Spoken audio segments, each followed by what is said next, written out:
Welcome to the Andy Says MD show. I'm Andy Cool. I'm running for Baltimore County Sheriff, as most of you may know by now, but hopefully this message gets out there to a lot more people. To my right is Shawn Matthews, a law enforcement officer who teaches the Constitution in Maryland. In fact, in every county in Maryland, he's been doing God's work and going around and reminding the people of the power that we have. But we've forgotten about it. We need to exercise this power that we have, because the people that we elect in office only have authority. The people retain the power. So Shawn's going to explain something, a constitutional class that he does. It's called The Sheriff and the Citizen. And everyone needs to really listen to this, because it's super important that we take this knowledge and use it for our candidates, our current sheriffs, and other law enforcement.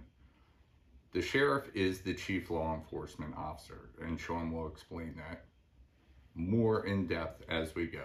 So thank you for tuning in, and knowledge is power. Keep up the fight. Go ahead, Shawn. Thank you, Andy, and good evening, everybody, and thank you guys for coming down and or tuning in online.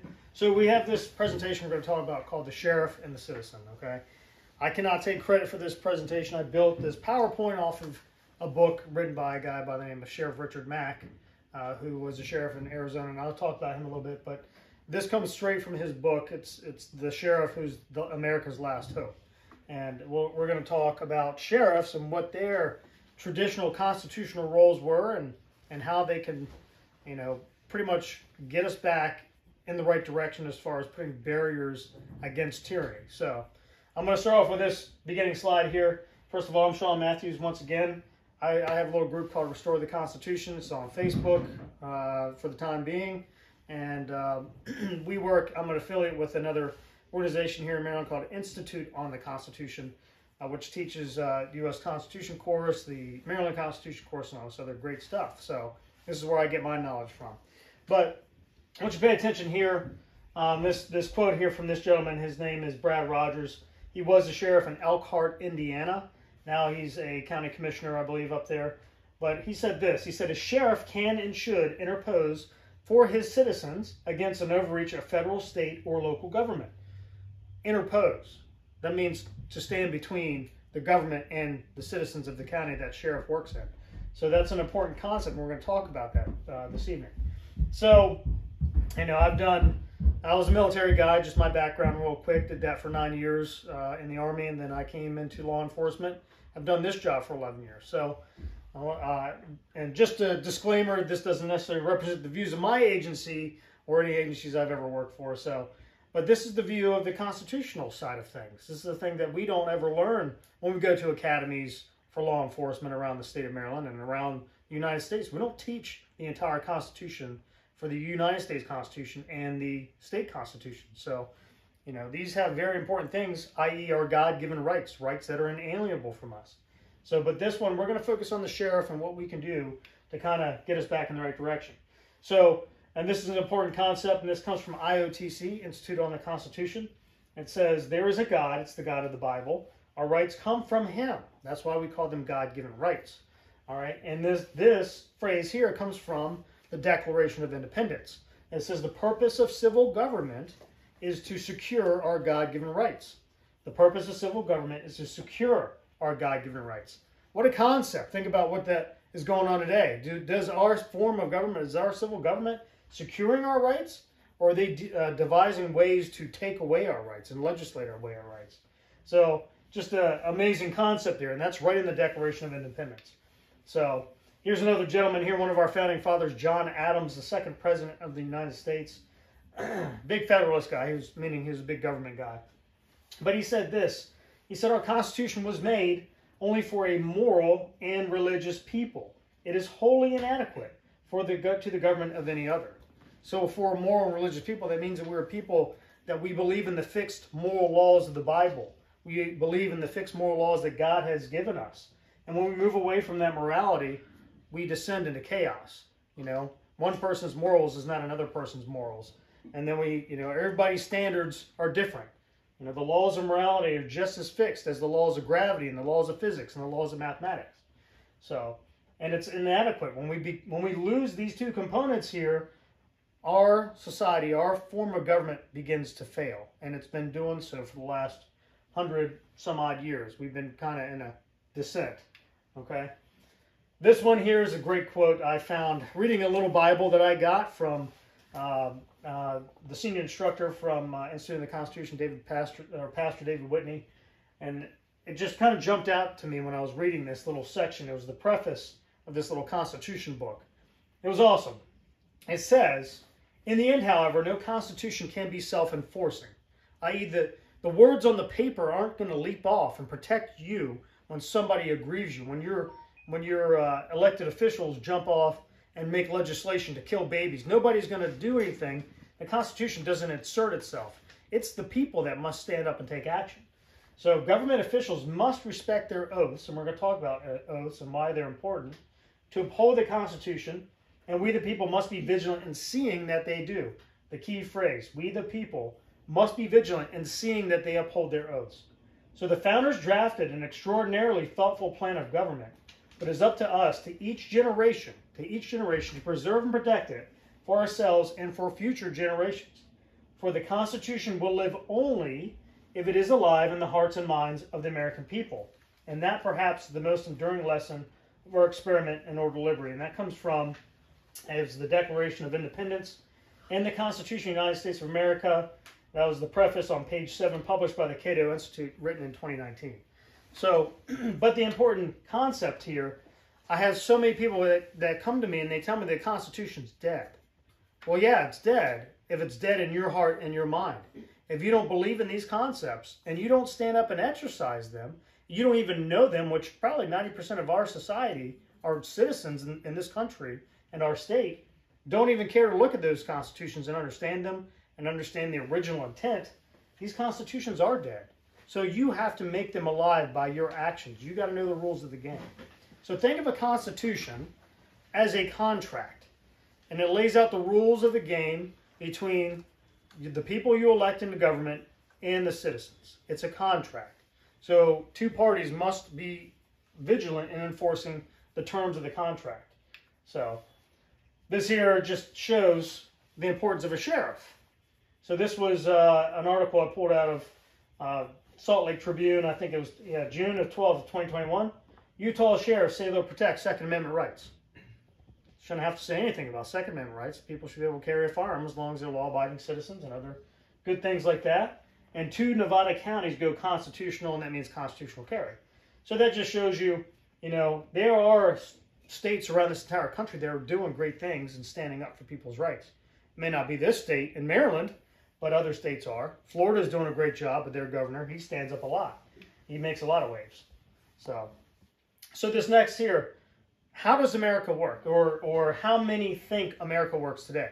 And usually I throw this question out to the audience. Give me kind of a hierarchy, but I'm going to go ahead and explain it here. So at the top of the pyramid, these are the people that drive the train, is the federal government. This is how people view our government, how it works today.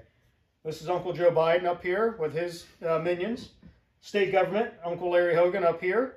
The county government, whatever county you live in, and then we the people. And how does this all work? Well, the federal government tells us all what to do, the state government, the county government, the people, and it filters down.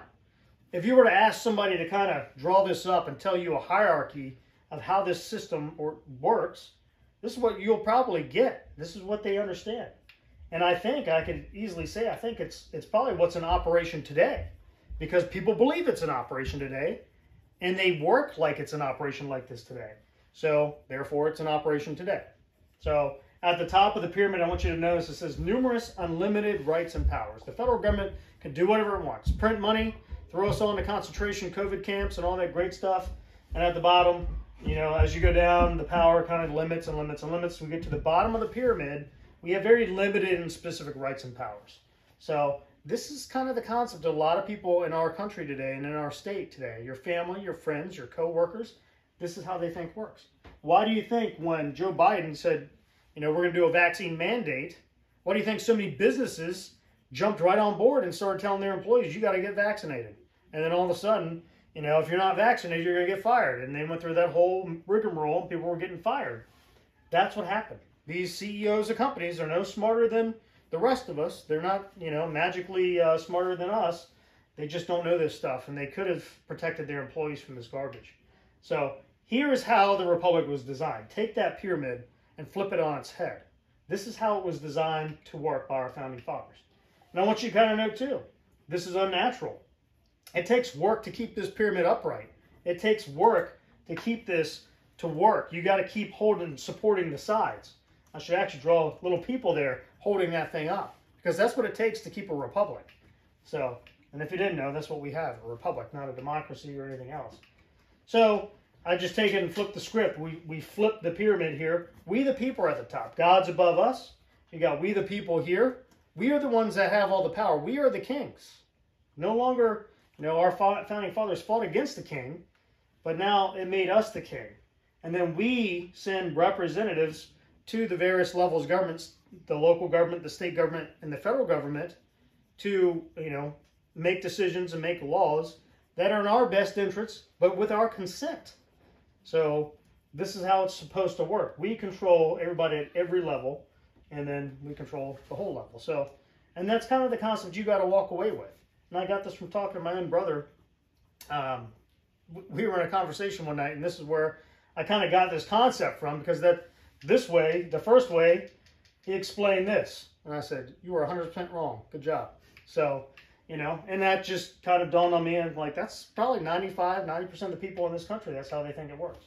So we at the top, we have numerous unlimited rights and powers, okay? It's not the power to go kill people, it's all that stuff.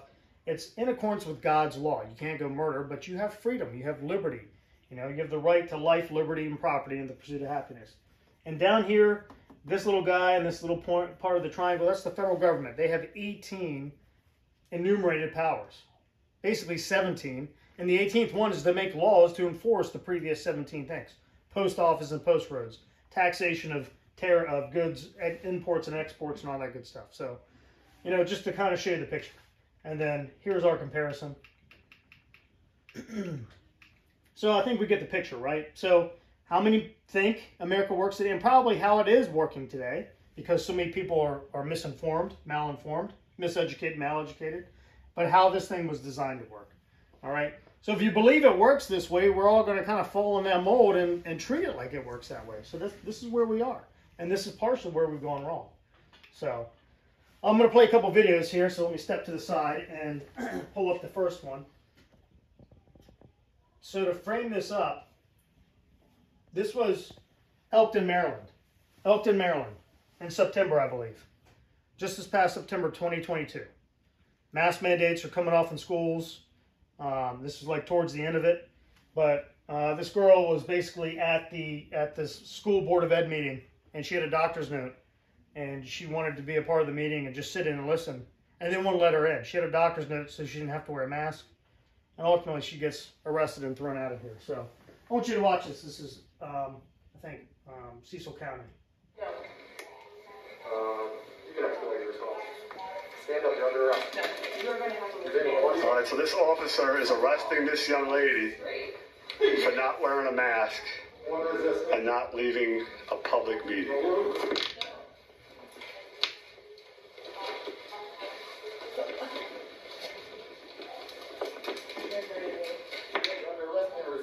You're hurting me. This happened in Cecil County, Maryland, Elkton, Maryland. You're hurting me. You're still hurting me. I am not resisting you. Can you please let me up? Arresting this young mother. Why are you taking that away? Why are you hurting me more? Why are you pushing me harder? No. Why are you hurting me more? Why are you hurting me more? Why are you hurting me more? Why? Is that necessary, sir? Why are you hurting me? I'll pause it right there. So, you know, when he's saying she's resisting, she's not fighting him. She's doing what we call passively resisting. So she's not cooperating and putting her hands behind her back. But what's going on here? She has every right to attend a public meeting, right, that's going on in the schools. And the big thing that's going on right now, CRT, the sexualization of children and all this crazy stuff that we have going on. And she wanted to be a part of the meeting to sit in. And she didn't want to wear a mask, and she had a doctor's note saying she didn't have to by her doctor. and then the deputy here is arresting her because she refuses to leave the building because she won't wear a mask. So now she's effectively failed to obey a reasonable lawful order, and she's trespassing, you know, and we could debate that all day long. And I think that's, to me, that's not a good call. That's not a good call. And the correct course of action for this deputy here is to escort her back into the room and stand with her. And stand with her and protect her God-given rights and protect her right to know what's going on with the elected officials that she's dealing with. So, and make sure she doesn't get arrested like that. But this poor guy here, what he's not taught is the Constitution. He's not taught how to do that. And therefore, now we get somebody who doesn't have a criminal record, or maybe she does, who knows. But in this instance, it's not a criminal act to attend a public meeting of school board officials that you are trying to hold accountable. People that are representing you and making decisions about your children in school. So that's just, you know, like I said, the proper course of action would be to escort her into the room and protect her and let her say her piece, or let her just stand by there and watch. And we all knew the masking is a farce and all that good stuff. So, but lo and behold, this poor guy possibly can be in legal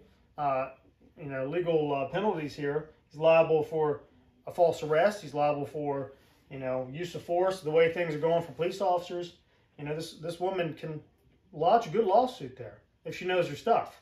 If she doesn't know her stuff, well, good luck, because you're not going to be able to articulate that in court. But just to show you what was going on. And that was this past September. And here's the second one I'll show you. And this one was kind of at the height of COVID here. To frame it up real quick, essentially, this was a gym or something up in New York. It was Orchard Park, New York, Erie County. And what happened is this health department official here, this lady, was escorted by these guys who were deputies up there. And they were there to keep the peace and make sure that they were going to shut this gym down because the gym refused to comply with mask mandates and whatnot. And I believe this was back in 2020. So just watch this and we'll talk about that one in a second. You're on private property. You need to leave. We're asking to feel your compassionate side. I know you're a taxpayer. You know, our tax dollars here into your guys' paychecks. But some of these people actually work for their money, and they don't want to lose their livelihood. I've lost friends who killed themselves. I've seen clients die because they've lost their livelihood. I'm sorry to hear that. I know you are, and I'm asking for you to have that compassion for the people that have lost everything. We do have compassion for people. Okay, well, you need to go have compassion off the parking lot. This is private property. This is private property. This is private property. Yes, it is. It's private property. Go get a warrant. Listen, man. You have to leave. You're not wanted here. So, do your jobs. Well, their job is... Well, no, your job is to remove people that are not wanted here. We're wanted here. They're not. We don't give a fuck about the health department. You're just doing your job. You should all be wearing masks. Don't worry about my health. My health isn't your concern. You're meant to be wearing a mask. It's a good Okay, no, then write me up. It's the law. Okay, then... No, it's not the law. Then take me to It is not the law. Show me the law. Show me the law. All right, we'll switch back over to this. All right, so I stopped it there. It's a 5-minute video. So eventually the deputies and the health department leave the building. And, you know, they had success that day. You know, they stayed open and whatnot. So I don't know what any follow-up stuff on if they had any kind of penalties or something. That's New York State. So obviously, yeah, New York State being ultra-liberal, and they probably got some fines and stuff like that. But did you hear the deputy say it's the law? It's the law, right? And this is a guy who works for the sheriff's office. And this is what this presentation is about. The sheriff is supposed to protect citizens' rights. And mandates are not law. So that guy was wrong. And I use these videos to demonstrate to people that police officers don't know what's law and what's not sometimes. Because we're not taught properly all the time. And so it kind of brings up a need, and we'll talk about that later. But what should have happened there? Those deputies should have stood with those people and had that lady leave. The health department has no authority to do anything like that. No time of emergency, we do not suspend our rights. God does not get suspended because we have something going on that's an emergency, a pandemic, a war, a financial crisis, anything like that. If this is the case, imagine the slippery slope that we'll have to deal with when they declare an emergency for anything. You know, the governor could just stand up and say, hey, we have an emergency. I'm suspending the Constitution. everybody needs to lock down your building. Look at Shanghai. Has everybody seen Shanghai? What's going on there? China shutting down the city of Shanghai and locking people in buildings for weeks without food. So, I mean, where does it stop? And where it's a very slippery slope. When we don't stand up and push back, this is what you expect to get. Shanghai is the kind of the ultimate thing there. So why is this important? It's you got to understand this. The sheriff should be the guy or the girl, and the deputies who are agents of the sheriff should be there to stand in between you and a tyrannical authority that's using a power that they don't have. And that's the whole point of this presentation. The founding fathers of America, they warned us that we would lose more power and more freedom from gradual encroachments by those in authority than by any sudden usurpation. So a sudden revolution or a revolt. You know, it's going to be a gradual taking of powers away from the people and from the states. And I think a lot of people would agree that this has gone on over time. We've lost a lot of freedom, and it's pulled right out from under, right in plain view. You don't even know what's going on. And usually when it happens, another shiny object is shown over here while they legislate something, your rights away over here. So that's the problem, as we get our rights get taken away, and when you don't stand up, you can expect to lose them. So, and this is where we are, and this is why we need people. We need people to know this stuff. So the founders knew what they're talking about. Obviously, they went through an 8-year war with Britain, the most powerful naval force on the planet at the time in 1776. They were fighting a tyrannical monarch who didn't care about them, right? It was fresh in their minds. These guys had that newly won war of independence. They sacrificed their fortunes, their freedom, you know, some of them their lives, their families, their businesses. This was the cost of freedom. And today, we're so far removed from that mindset, 245 some odd years later, we don't even realize it. We don't even think about it. We take it for granted. So we just let things happen. We sit in our little house, we get our paycheck, and, you know, we go out on the boat, drink a beer for the weekend, go back to work on Monday, you know, and that's how we've functioned for many, many years, and we don't hold the people we elect accountable. So, like I said, today, many people pay very little attention to history, and that's a big thing. They don't know the U.S. Constitution. That's a huge thing. The rules of the game, how you hold these people accountable that we elect. They don't know the state constitution. That's another big one. These two are the rules of the game for your state government and the federal government.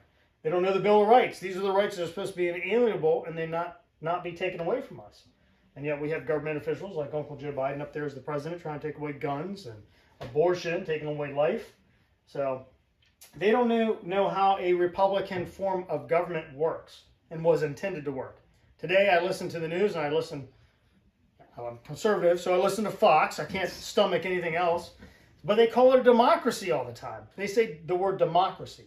And that blows my mind. I want to run my head right into that pillar right there when I hear the word democracy. Because it's not what we have. Democracy is a mob rule mentality, basically.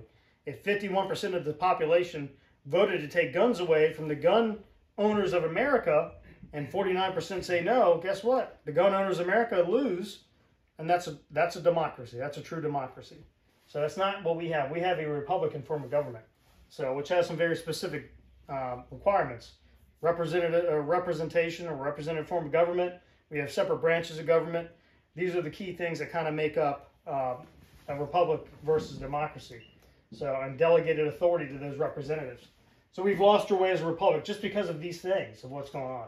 And literally, as I showed in the beginning, our form of government, the way it works, has been flipped on its head, right? So that's what that whole point of doing the pyramid little diagram there does. But through this ignorance, we have politicians, we have lobbyists, outside actors pushing for policies and laws, such as defunding and disbanding law enforcement. We see how that works, right? Minneapolis. Now it's time to refund the police because defunding didn't work. So, you know, chaos ensued, and that's what happened. Universal income and welfare. Well, if you want to walk around with no sense of worth, then ask Big Daddy government to pay for all your bills. And guess what? When you don't have people contributing because nobody works, then where does that income come from? You know, one world government. So that's where we're going. Universal health care, same thing. Gun confiscations, censorship of free speech, free press, free religion. And we see that going on today through proxies, through Facebook, through Twitter.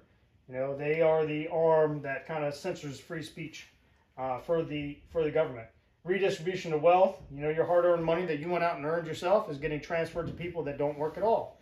And then they just go to the government and ask for more and more. And then we ultimately get Marxism, socialism, communism, fascism. So we turn into Shanghai, into China. So, and I can go on and on and on about all that stuff. So, like I said, we're saying America's on the verge, if not already, of losing her soul. The death of the greatest, most free nation on the face of the planet. And this is important. This guy, Thomas Jefferson, one of the great founding fathers, 245 years ago said this. He said, when all government shall be drawn to Washington as the center of power, it will be rendered powerless, or it will render powerless the checks provided, and it will become as venal and oppressive as the government from which we separated, which was Great Britain. He said that 245 years ago. Man's a prophet. He knows what's going on 245 years ago because they knew how things went. They studied history. Civilizations fell, like Rome and Greece. They fell because of these things. And so it's easy to see, you know, if you don't maintain this republic, it's going to fall and it's going to collapse. So, but who's going to stop all this stuff? And who's going to stand against the tyrannical government? It's going to be you, or we the people. It's going to be your county councils, your county government. If you can get good people in the right spots to run these and make decisions and stand up for you guys, or we the people, and your state legislature, Maryland, we got a lot of work to do on ours, and then your county sheriff. And this is what we're focusing on this presentation, is our county sheriff, because the sheriff is an important person that can get these checks back in place and protect us now. And then we can start working up the chain with the county councils and then the state government. So, but the county council, or the county sheriff, is our nation's last line of defense. And this comes from Sheriff Mack, and we're going to prove this. We're going to use a little case study with Sheriff Mack and what he did to show the authority of one man, one sheriff, and what he can do. So this guy, this sheriff, was the last line of defense for preservation and return to our individual liberty, and he protects it, or she protects it. So, and then you ask the question, well, how's this little old county sheriff supposed to stand up against anybody? You know, how's old what's his name, Andy Griffith, supposed to stand up and protect our God-given rights, you know, and for the people of his county? Well, we're going to talk about it. I'm going to use a little case that came up back in the 90s. But understand, the sheriff was well established before our Constitution. He was well established back in England in 1100, if not before that. So the position of a sheriff enforcing law and keeping the peace was well before the Constitution ever existed. So we're gonna red pill you a little bit, wake you up, and kind of show you the authority and what the traditional roles of a sheriff are, because it's important. Because in the state of Maryland, we have, how many sheriffs are running, Andy? A good amount, like. We have 24 sheriffs. 24 sheriffs, and the majority of them are up for election. So. Yeah. Yeah. All So. of them. Yeah. All of them are up for election. Yeah, and we have maybe 3, 4, 5 at the most constitutional candidates. Right. Claim to be constitutional. Yeah. Claim to be constitutional. That's the key. So here's the case study we're going to look at here. Mack versus United States, or Mack Prince versus United States, 521 U.S. 898. Occurred in 1997. Went to the Supreme Court. All right. So who is this guy, Richard Mack? This is the guy that wrote the book that I get this presentation from, because his information was so great, I had to get it off the book and into death by PowerPoint. So that's what I did. So we brought it onto PowerPoint. So Sheriff Mack, he's now retired. He retired back in the late 90s. He was a sheriff of Graham County in Arizona, all right, from 1988 to 1996. He started his law enforcement officer career in Provo, Utah. Sheriff Mack wouldn't fit in this room because he's too tall. You know, I fit just fine because I'm not that tall. So, but he started his law enforcement career in Provo, Utah in 1977. Started like doing meter maid is what he called it, working his way through college. While he's in college, he studied the Constitution and the oath of office because he really took it seriously. He wanted to be in law enforcement. And I give him props because that's a great thing. We don't see a lot of cops going in and digging into the Constitution today and saying, hey, I want to be a constitutional guy. So, but he studied his oath of office. He studied the U.S. Constitution, which he swore an oath to uphold and defend. So, and then ultimately he moved to Safford, Arizona in 1988. He ran for and was elected sheriff of Graham County in Arizona. And then he was reelected sheriff back in 1992 and 1994. So, here comes this thing under the Clinton administration, old Slick Willie and old Hillary, the Brady Handgun Violence Prevention Act. So, AKA it was called the Brady Bill. All right. And basically what this bill was to do, it was to amend an act called the Gun Control Act of 1968. So it was passed by Congress. So it went in, somebody introduced it as a bill, the proper method. They all voted on it. It got passed through the House and the Senate, and then it went to the president, and President Clinton signed off on it and said, I'm good with that in 1994. So now it's the law, right? Now, if you know the thing or two about the Constitution, it's only lawful if it conforms to the Constitution. If it doesn't conform to the Constitution, it's not a law at all. It should be treated as if it were never passed. Here's the issues. The laws enacted in the Brady Bill commanded state and local law enforcement officers to conduct background checks on people that were buying handguns. Okay, because handguns are scary. You can hide them. Rifles aren't that scary, so you don't need background checks, I guess. So at the time. So anyway, it commanded state and local law enforcement officers to conduct background checks on prospective handgun purchasers and to perform certain related tasks which violated the Constitution. So, and basically, essentially what this does is press these state and local law enforcement officers into federal service. So it's the federal government telling a state's police force or police forces what to do. So think of it in that light. All right. And this right here is a very violation of what we call the 10th Amendment. We'll talk about the 10th Amendment. And also promoted gun control, which is a Second Amendment infringement. So, and we'll talk about that here in a second. But the 10th Amendment is the one that we're going to focus on because that's the one that they recognized. And if you know a thing or two about courts, they don't address every issue. They look at things in like bits and pieces. And so if you lose on one end, you bring it up with another avenue and another argument, and you could win on that. Very same thing, you know. So, but that's how courts work. They're kind of messed up that way. So the issue was best described here by this federal district court judge before it went to the Supreme Court. So there's levels, and went to the federal district court, and they said, yep, it's unconstitutional, and it goes up. Eventually made its way to the Supreme Court. But this judge in the federal district court, Judge John Roll, he said, Sheriff Mack is forced to choose between keeping his oath to uphold and defend the Constitution or obeying the act. So the act is telling him to violate his oath, which is violating the Constitution. We have a conflict here. Do I violate my oath, or do I and uphold this pretended legislation, or do I keep my oath and protect people's rights and protect the Constitution? So that's what Mack was kind of wrestling with. So the bill allocated zero funds for local and state law enforcement. If you know anything about bills, they pass a framework of a bill. It doesn't have any details, and they give it to whatever regulatory agency, and they fill in all the gaps. That's why Nancy Pelosi says, well, you got to read it to know what's in it, because there was nothing in it, and they have to go send it to whoever to make it all up as they go. That's how bills get passed. Welcome to Congress. So, but the bill allocated zero funds for local and state law enforcement to do any kind of work like this, and it didn't give any technology or anything like that, and how to enforce the bill. So, the bill contained that provision though to fine or arrest anyone, including law enforcement officers, if you don't comply with this law, federal law. So that's a problem. You're gonna pass a law, tell local, state, and county law enforcement officers to enforce it, and then if they don't comply, they go to jail. So you pass a law and then threaten them. So sounds good, right? Sounds like the federal government to me. So here's the argument. Congress created an unconstitutional gun control law requiring a county law enforcement officer to enforce it, pay for it, and then threaten the law enforcement officer or agency with penalty of arrest if you refuse to comply. I think that frames it up pretty good, right? Yep. So Sheriff Mack was the first sheriff in the nation. He said, heck no, I'm not doing that. He filed a lawsuit by himself with no help to stop the Brady Bill and end this government overreach. It's the federal government essentially telling the states what to do. You're going to do this, states. We passed this bill. You got to do our bidding for us. That's a problem. When you see that, then this kind of goes, kind of the way of COVID as well. But the sheriff, he's the chief law enforcement officer of a small county sheriff's office. And he stood up to this. He had no outside funding or PACs to help him out.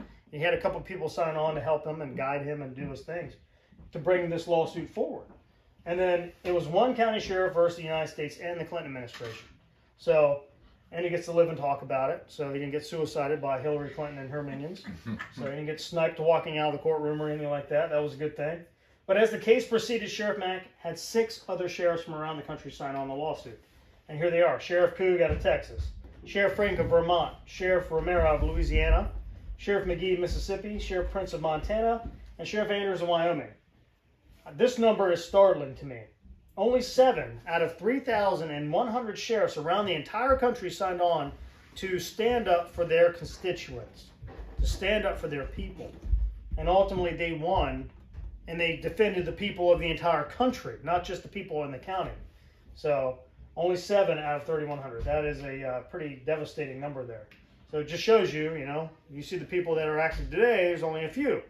And there's a lot of people out there that say they are, but they're not really. So, but anyway, the petitioner, Sheriff Mack and Sheriff Prince, ended up at Supreme Court December 4th, 1996, and they objected to being pressed into federal service and contend that congressional action compelling state officers to execute a federal law was unconstitutional. Essentially, they were objecting to the federal government telling the state law enforcement agencies what to do to enforce a law, especially a gun control law. So remember, any person who knowingly violates the section of the Gun Control Act, amended by the Brady Act, shall be fined under this title, imprisoned for no more than 1 year or both. So, threaten them with arrest. There it is. So here's how the Supreme Court ruled.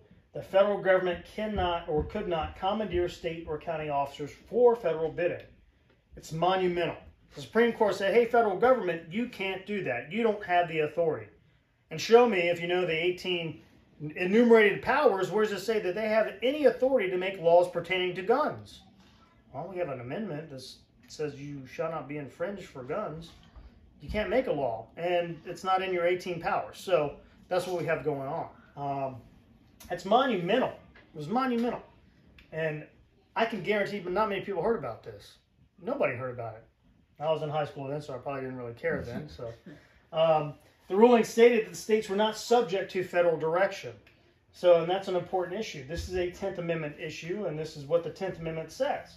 It says the power is not delegated to the United States by the Constitution, nor prohibited by it to the states, or reserved to the states respectively or to the people. So, if the federal government is doing something outside of those 18 powers that are listed, it's unconstitutional. You don't have the authority to do it. But if they do something outside those 18 things, and we don't stand up, if we don't prohibit it, they're going to do it. They're going to run away with it. And guess how they get away with it? Because we don't know this stuff. And we can't check them when they step out of bounds. So we can't call foul. Now, obviously, we have a Second Amendment argument here that wasn't brought up. Why? Because the Second Amendment's a boogeyman. Nobody wants to talk about it, especially the Supreme Court.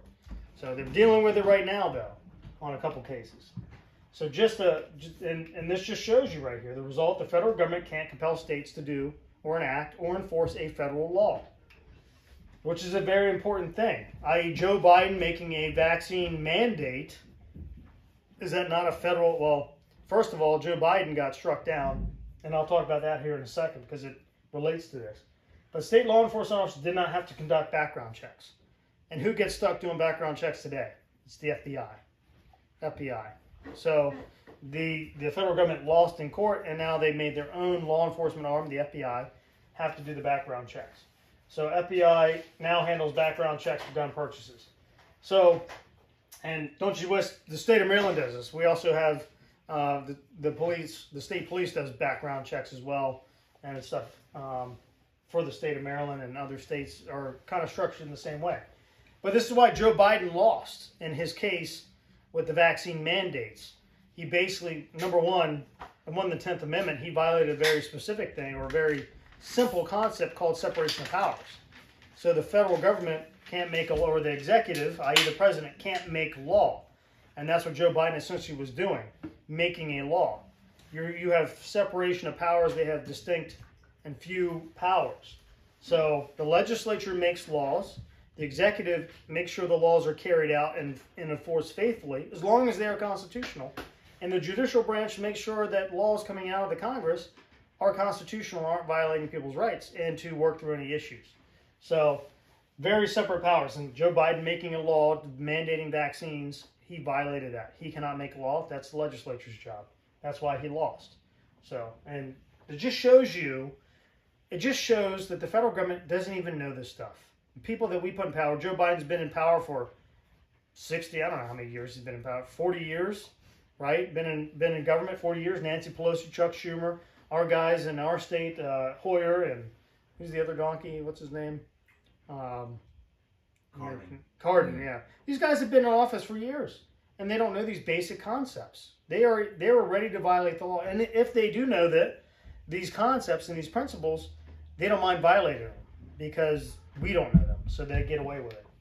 So, and like I said, local officials have the right. One sheriff can stand up and protect the rights of not only his people in his county, the entire country. This case shows that one guy, two guys stood up at the Supreme Court and protected all the citizens across the entire country, which is huge. It's a huge deal. So, and you have the duty to stand against far-reaching incursions by the federal government. The Constitution doesn't enforce itself. You have to object. People in positions of authority and elected officials, you've got to stand up and push back when you see something going wrong. So, and today we don't have that. But here's the dirty secret.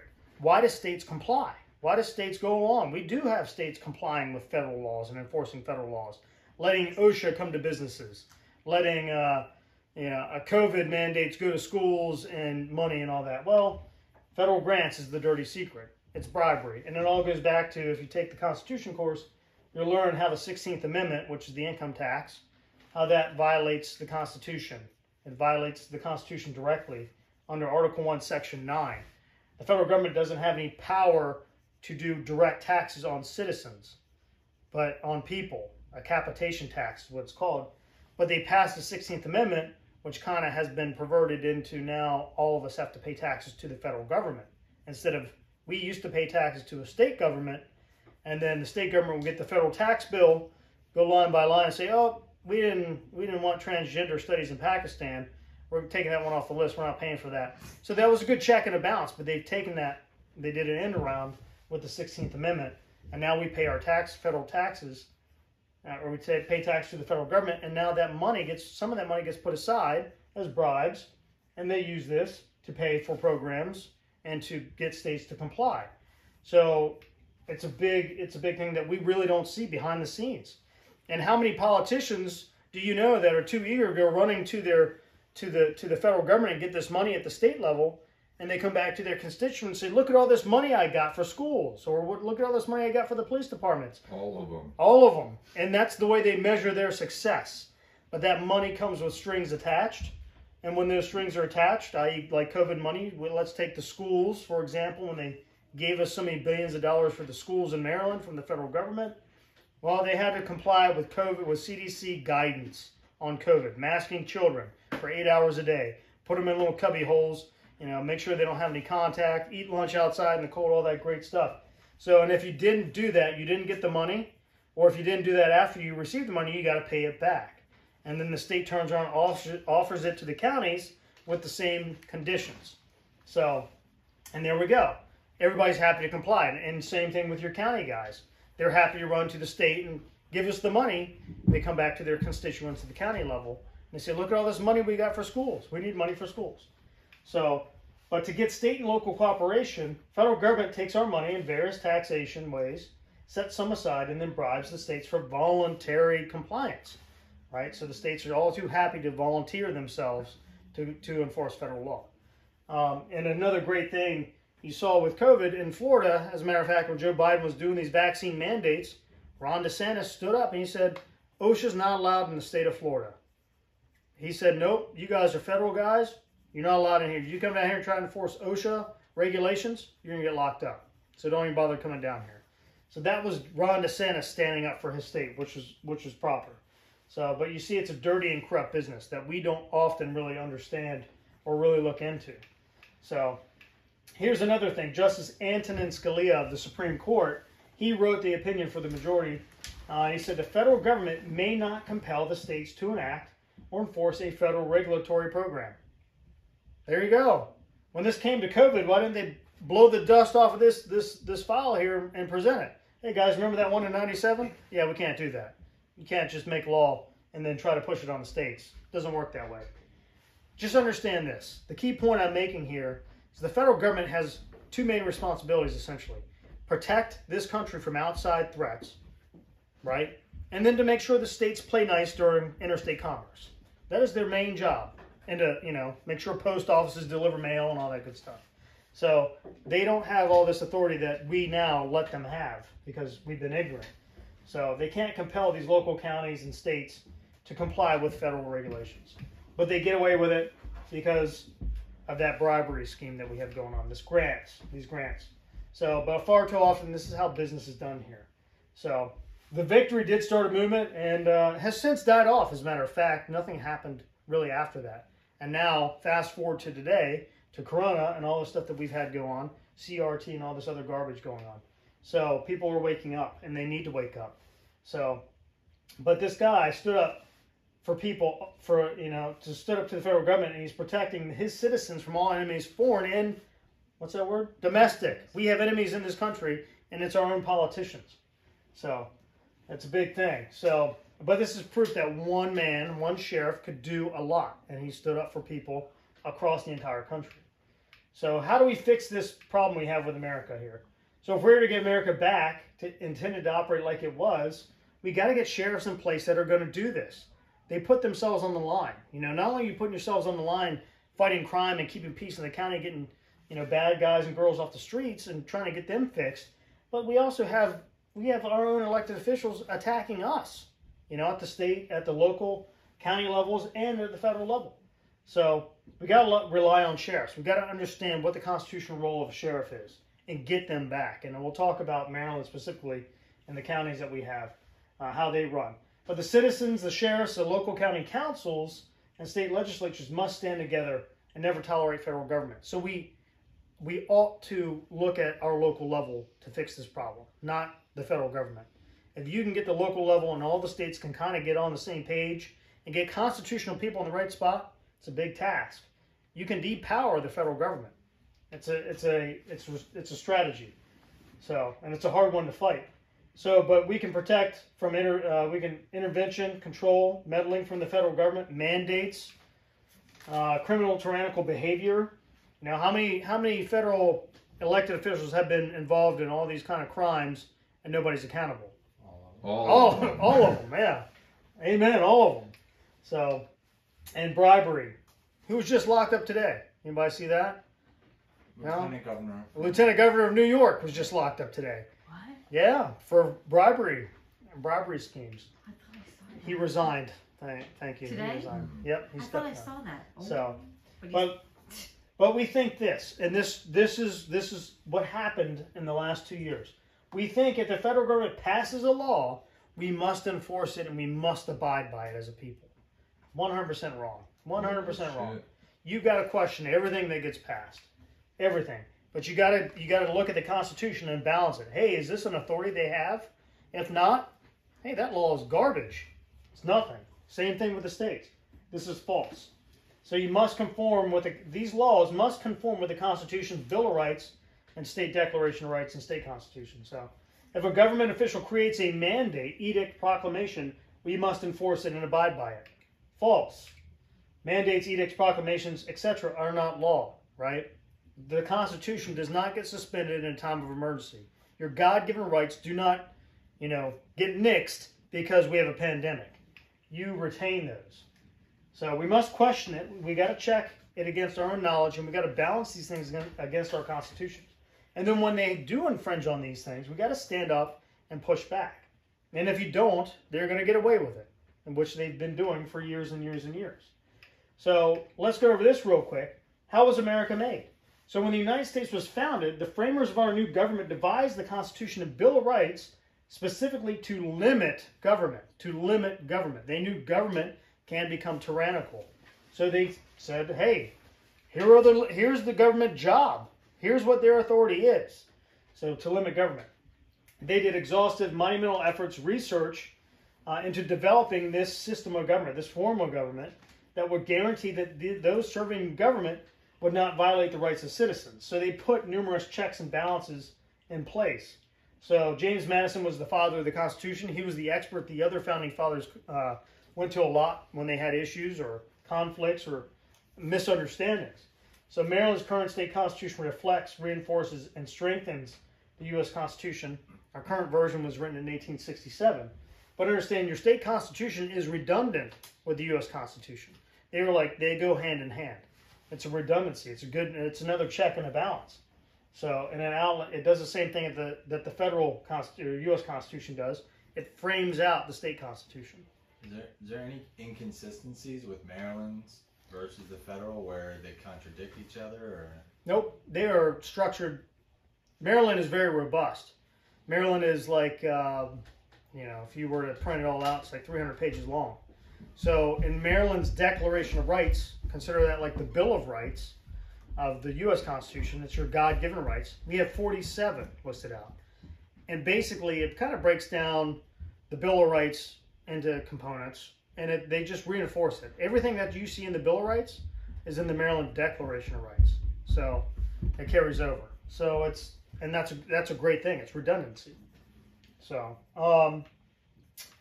but going back to the making of America, James Madison and the other founding fathers developed the system to have numerous checks and balances, and this is important. Joe Biden lost his COVID vaccine mandate because he's the president in the executive branch. He can't make law. A very simple concept of separation of powers. Legislatures have all lawmaking authority, so they're the only people that can make laws. The executive, who's the president, is the person who carries out the laws or develops ways to carry out the laws as long as they are constitutional. And the judiciary hears matters of conflict and constitutional issues. So those are the checks and balances, and then we have horizontal ones. So we limited the central government by enumerating their powers. We gave them very specific powers. We put it in a list. Actually, the list is so short, it's only got 18. 17, and the last one says make laws to enforce those prior 17 things. We installed horizontal and vertical barriers. So like I said, separation of powers is one of those. Between three branches of government, between the executive branch, legislative branch, and the judicial branch, and between the states. So we have local, state, and federal government. So those are each themselves layers that kind of protect each other. So states, they figured the states would push back when the federal government was trying to do something. And so you have a check and say, hey, you don't have the authority to tell us what to do. The states, we run our states. You're not supposed to do that at the federal government level. Does that make sense? Mm-hmm. Yeah, simple, right? Very easy concepts. So, but the intent is the citizens rule the government. We have ultimate control. That's why we elect people. If they don't do what we want, kick them out of there. Today, you just vote for party. People vote for party, though, and that's the problem. That's a big problem. So, the central government doesn't rule the citizens. So, the framework protected individual liberty. And, of course, it takes work to maintain this system. So, and we've kind of gone the wrong way. So, we don't have this liberty anymore to run your life, your family, your career. Now they want to educate you, indoctrinate you, tell you what vaccines to get, whether or not you need to cut off your left arm and all that good stuff. So, and what kind of system do we have? Are we a republic? Are we democracy? Are we socialists? And I came up with this nice word, rep demo socio oligarch mobocracy. That's what we have going on. That's what we have going on. That's truth. So rep demo socio oligarch mobocracy. We sort of have a republic. We have some democracy. We have socialism going on. We have an oligarchy. We have elitist, rich companies and rich guys influencing our legislators and running the government, passing laws for them. And mobs. And mobs doing everything. We have people rioting in the streets. We have mobs of people out there protesting about genders and all this great stuff. But the checks and balances, the goal that these guys have had in government have been to erode these checks and balances. And a good example would be Supreme Court packing. And I'll bring this example up. Joe Biden and the Democrats want to pack the Supreme Court with activists. And so what does that do? It breaks down the barriers between the judicial branch, the legislative branch, and the executive branch. So if you have a president that's one party, and in the Congress you have a majority of the same party, you've already got a weak barrier there. They're going to do the same things. They're going to work on an agenda. And then if you pack the Supreme Court with a bunch of people that are activist judges, they don't care about the Constitution, man, you have no separation of power. You have basically everybody of one hive mind doing what they want to shove it down everybody else's throat. Dangerous. Becomes tyrannical. That's what it devolves into. But this has been their goal for a long time to do this. So, but we no longer know what we call the laws of nature and nature's God. And that's what our founding fathers talk about. The morality, the faith and all that. These are the fixed laws of morality. We get these laws from God. The commandments in the Bible, His laws that are written in the Torah or the Old Testament. All that stuff teaches, to be good people. And when we move away from that, we get people that have different moralities. We have people that say it's okay to kill babies. It's okay to do things that are, horrific. It's okay to lock people in houses for weeks and let them starve because safety, that's why. And because we need to thin the population out because we got to keep the world green, you know what I mean? And turn people into fertilizer because it makes the world green. Yeah. So we got this stuff going on. The morality changes if you don't have that fixed standard. We got to protect life. That's where our Constitution, that's the most fundamental thing, is life. So we no longer know or enforce the Constitution or our God-given rights. Like I said, 90% of the population in this country don't really care and don't really stand up. Get your paycheck, go out on Friday, go drink, go out on Saturday, go boat, Monday, get up and do it all over again. So this is why we become disconnected. So we no longer enforce these things. We don't enforce these concepts. Thank God they're still alive because the Supreme Court obviously did. Separation of powers with the COVID mandates, government mandates. Limited government, that's a concept that we have. Federal government making laws within state business, you can't do that. And then original intent, the doctrine of original intent. The Constitution means what it means on paper. It was written to mean what it says, right? There's no interpretation. There's nothing out there in the ether that you can pull out and say anything. Original intent is a very important thing. It's not racist. Yes. Everybody in the Declaration of Independence says it best. We are all created equal under God, so and by God. And then the checks and balances. The founders put in checks and balances. So these are some of the concepts, very basic, that I wanted to throw in here. Separation of powers, limited government, original intent, and checks and balances. So these are very important concepts that we often overlook the simple things. The Supreme Court fixed the COVID vaccine mandates, at least half of it. Not for healthcare workers. Not the whole thing, right. Not the whole thing, but they can fight it. That's where they actually did poor too. Yeah, because they're stupid, and there's a lot of backstory to that I can educate you on and fill you in. Let me know. So, and then the states pushing back against federal government overreach to tell the federal government to get out of their business. So, but those are things that we need to know. So today we got all this going on. I think we're at 38 trillion, maybe 40 trillion now of debt. We're getting there. Yeah. Deficits every year. It's printing money out of ether. That just come out of thin air and backed by nothing. Except for our backs and maybe oil, who knows. So we have a blend of government, corporations, media conspiring to work together to rob us of our God-given rights. So instead of the government directly infringing on our speech, we're going to have Facebook and Twitter do it. So that the government's not violating your rights. A company cannot violate your God-given rights. A private company can't. It's only the government. The Constitution only controls the government. So, but they get this stuff because they get sweetheart deals, they get spots in administration, and so on and so forth. So central government grows larger, it causes states and individual liberty to shrink. So this monster gets bigger and bigger, the states and the individual liberties grow smaller. There's no room for both to be, or all three to be equal and big. That's why limited government was the important concept. So the founding fathers, they gave the federal government few discrete enumerated powers again, and this was ensure that it prevents the system or the form of government from becoming tyrannical, which it's becoming today. So we have government that's going to feed you for free. They're going to educate you and your children, and they're going to confuse them with what bathrooms to use. They're going to protect you from your own stupidity for free. They're going to vaccinate you for free. Take this vax. It's great. We haven't tested it, but you're going to be the experiment, and we're going to do it that way. But freedom is not free. We got to understand this. We have to fight for it, and that's what this is. So, and this is a government today. With our problems that we have going on, it's not run by a moral and responsible and religious people who use constitutional framework. They abuse it. They take advantage of the fact that most of the population doesn't know this stuff, and they get away with it. So, and this framework ensures these are the most basic concepts, the freedoms that we have: life, liberty, property, and the pursuit of happiness of all the citizens. So, a government should support your personal choice. As long as it's in conformance to God's law, right? You can't be like genderless. You can't be a genderless creature because God created man and woman. Personal responsibility and accountability. You got to be responsible for your own actions. Self-determination, your potential. Everybody's got great potential. You got to put it forth. And then we got this going on with our other monumental problems. Alphabet soup, right? Look at all these guys. Tell me, IRS, Obama's term in 2008 Criminal. to 2016, right? Yeah. Obama's term. IRS was targeting conservative Christian groups. Lois Lerner was the head.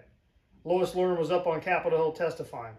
Did she ever get charged with any crimes when they were found to be targeting these groups? No. Was the IRS ever held accountable? No, not one time. Right? The FBI and the DOJ, they targeted Donald Trump's campaign. They were spying on him illegally. They violated his right to privacy, Fourth Amendment issue, right? They went after General Flynn. All this stuff. Were they ever held to account? Anybody held accountable? Did anybody go to jail for that? No. Now, we're in 2022. That happened 6 years ago. Nobody went to jail for that. I can solve a crime. I can solve a homicide faster than they can do anything. You know, it's crazy. So the problem with these agencies, they all fall underneath the executive branch. All of them under the executive branch, the president. And they come in and do things. OSHA, trying to enforce COVID vaccine mandates. They were the ones that got struck down because Biden delegated his authority to the OSHA guy. And the Supreme Court said, hey, Mr. OSHA guy, secretary, you can't do that. You don't have the authority. See you. You Well, lost. they got out of it themselves because people fought back. Well, he didn't have the authority in the first place. Right, Right. he didn't. Right, and it was found that you don't have the authority to just make law and then circumvent. Look what's going on today, last night, with the Biden talking about guns again and saying the DOJ is going to come up with a regulation about ghost guns, you know? And that's, again, another end around of the Constitution. They just keep doing it over and over again Didn't when they Maryland get beat just down. pass something to our legislation? They to did. Passed against Yes. Right, and ghost guns. they have to honor the Constitution too, the Bill of Rights of the U.S. But Constitution. just because they pass pretended legislation doesn't mean that you have to follow it and comply. It's null and void and it's unenforceable. Huh. Until people understand that and stop complying to these pretended laws. Your compliance with these things only makes it go on and on and on. Our compliance, i.e. all these people out here complying with vaccine mandates, you only perpetuate the system. You only keep it going because, yes, we got lots of uneducated people and they don't care to be educated. So, Well, they don't want to push back on their employers. they don't want to push back on their employers, but you know what? You could. Is it worth your life and getting cancer in 2 years for a gene therapy experiment that you have no idea, or keeping that job and making a paycheck? I think there's other ways you can go find a paycheck at a job that's not going to do that. Somebody that's going to protect you. Well, especially the people that died and And weren't it- taking it. And they made it, made it very difficult on people. And lots of people lost their jobs. I know a lot of us in the room know people immediately that were in jeopardy or quit their job or lost their job. So, but these agencies never meant to be. There's no checks and balances against them, and this is a problem. There's nobody sitting there holding these people accountable. It's supposed to be the Congress, but I don't see them doing anything with this stuff. Well, depends on who's in power, what party. So, but like I said, you got these bureaucratic institutions in charge of every aspect of our lives. And then we've fallen asleep and nobody knows the rules, and then we just let it run and run and run. So it's time to wake up and understand how this monster runs. So the federal government cannot tell the states what to do, essentially, and that's what this is discussed. And then we have our little secret. They gain compliance through bribes or what we call grant funds. So grants, money, pet projects is another way. Hey, look, if you let us run a task force in your state, we'll build that bridge to nowhere and you'll love it. It's going to be great. You know, gives us equipment, you know, to our agencies, our police forces, helps the state with all these very, it's basically, it's bribery, you know. It's like a mafia. And that's how it works. It's the good old boy system. So, and given to our state legislatures the money and state and local law enforcement agencies to enforce federal constitution or federal unconstitutional laws.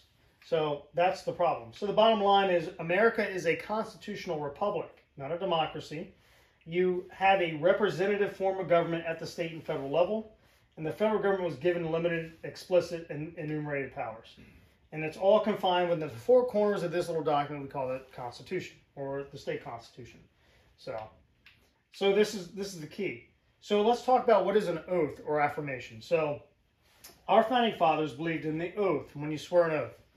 And our founding fathers, being Christian and faith, you know, along with the Bible, they say to perpetuate the principles of the Constitution, they secured a proviso or an attached condition in Article 6, Paragraph 3, which states, all executive and judicial officers, both of the United States and of the several states, shall be bound by oath or affirmation to support the Constitution. What happens when you violate your oath under God? You swear an oath to God, God knows he's going to hold you to account. But these people being faithless or, they just don't care. It's better to not swear an oath at all if you are going to violate it. So because, you're going to get God's wrath. So that's the problem.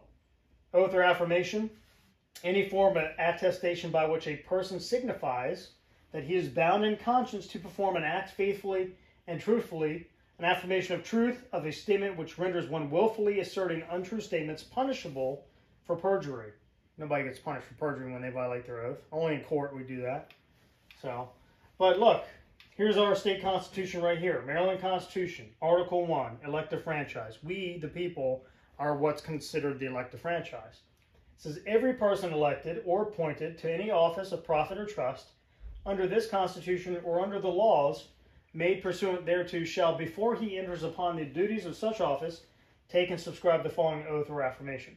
And it goes, I do swear or affirm I will support the Constitution of the United States, and that I will be faithful and bear true faith and allegiance to the state of Maryland, and support the Constitution and the laws thereof, and that I will, to the best of my skill and judgment, diligently, faithfully, without partiality, execute the office, and so on and so forth. So pay attention. Right here in the first lines, you uphold and defend, support the Constitution of the United States and the Constitution of the state of Maryland, and the laws thereof as long as they're constitutional. That's the oath for the Maryland Constitution. Oath of the Maryland State Police says, I do solemnly swear that I will bear true faith and allegiance to the United States of America and to the state of Maryland, that I will serve honestly and faithfully and uphold and defend the Constitution of the United States of America and to the state of Maryland. So, and I will enforce the laws of the state of Maryland, and that I will obey the orders of the governor and of the officers appointed over me, according to the rules and regulations of the Maryland State Police. So if somebody violates, if the governor orders a state trooper or the superintendent to confiscate guns, that superintendent has a duty to say no. That violates the Constitution. And expect him to get fired because he's not a yes man. But we have a duty to uphold our oath. It's that important. This is the most essential thing that keeps us honest. We got to protect citizens' rights. So, and we can't enforce laws that are unconstitutional. So then what does the state trooper, what's their recourse if they get fired? What can they do? If You the sue. government orders them and then... You turn around, you take him to court, and you say, he gave me what's called an unlawful order. And it's the same, it's no different than deputies or county police. They have the same oath. So if you get an unlawful order, it's your right and your duty to refuse to do that order and to stand up. And if you get fired, you've got a good case on your hands to take it to court. But do people know this stuff? Yes. Is it a hard track? Sure. But you know what? It's a big payout, and you're going to put them in their place. And when you don't do that, when you don't hold them to account, when they order you to do something and you refuse because it's unlawful and it violates your oath, guess what? They're going to keep doing it. So if you just wilt away and you get your payout and nothing happens, or you just leave, nothing happens, you don't hold them accountable, it's not going to change. So it's important. Don't plea out. And don't plea out. And I'll talk about pleading out in a few minutes. So here's the Calvert County Sheriff's Office. Just shows the same thing, essentially. I will support the Constitution of the United States, and they'll be faithful and bear true allegiance to the state of Maryland, and support the Constitution and the laws thereof. We all swear the same oath, and this oath is very important. And it's not really touched on how important this oath is when we go through our academies and our training. And as a matter of fact, what's even more disturbing is that we don't even learn the whole constitutions. We don't even learn the Maryland State Constitution, being Maryland law enforcement officers. So that's a problem. If you know rights, don't you think police officers would be less likely to step on people's rights and help protect people's rights if you knew everything? We only talk about the 4th, 5th, and 6th Amendment, and that's it. Done deal. And talk about case law.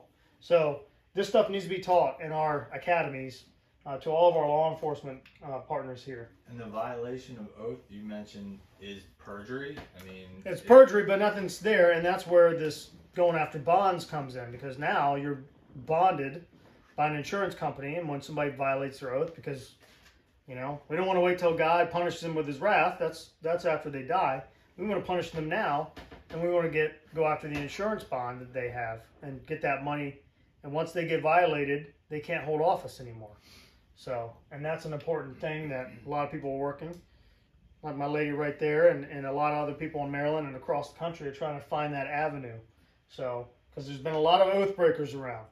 So, oath and affirmation, whether you like it or not, you gave your word through a solemn oath under God to uphold, support, defend, and obey the Constitution.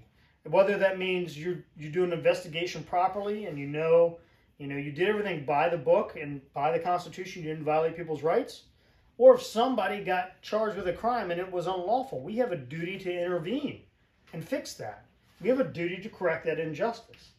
So the Constitution of the United States of America and the Constitution of the state of whatever state we're living and working in. So the sheriff, talking about our sheriffs now, getting into this portion, the sheriff is part of the executive branch of government. He kind of works for the judicial branch at the state level, but he's an executive branch guy. He enforces the laws, all right, when they're constitutional. He doesn't enforce the laws when they're unconstitutional. So the president, state governors, county executives, city mayors, all these people are the executive branch from the federal to the state to the local level and municipal government. So these entities are all executors of the law.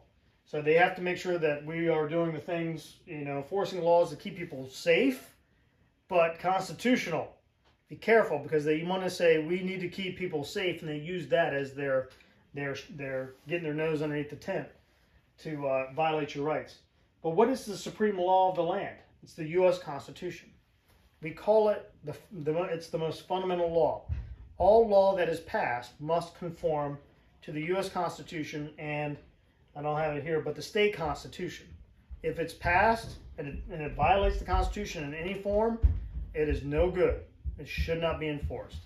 So, and it should be treated as if it's not even a law.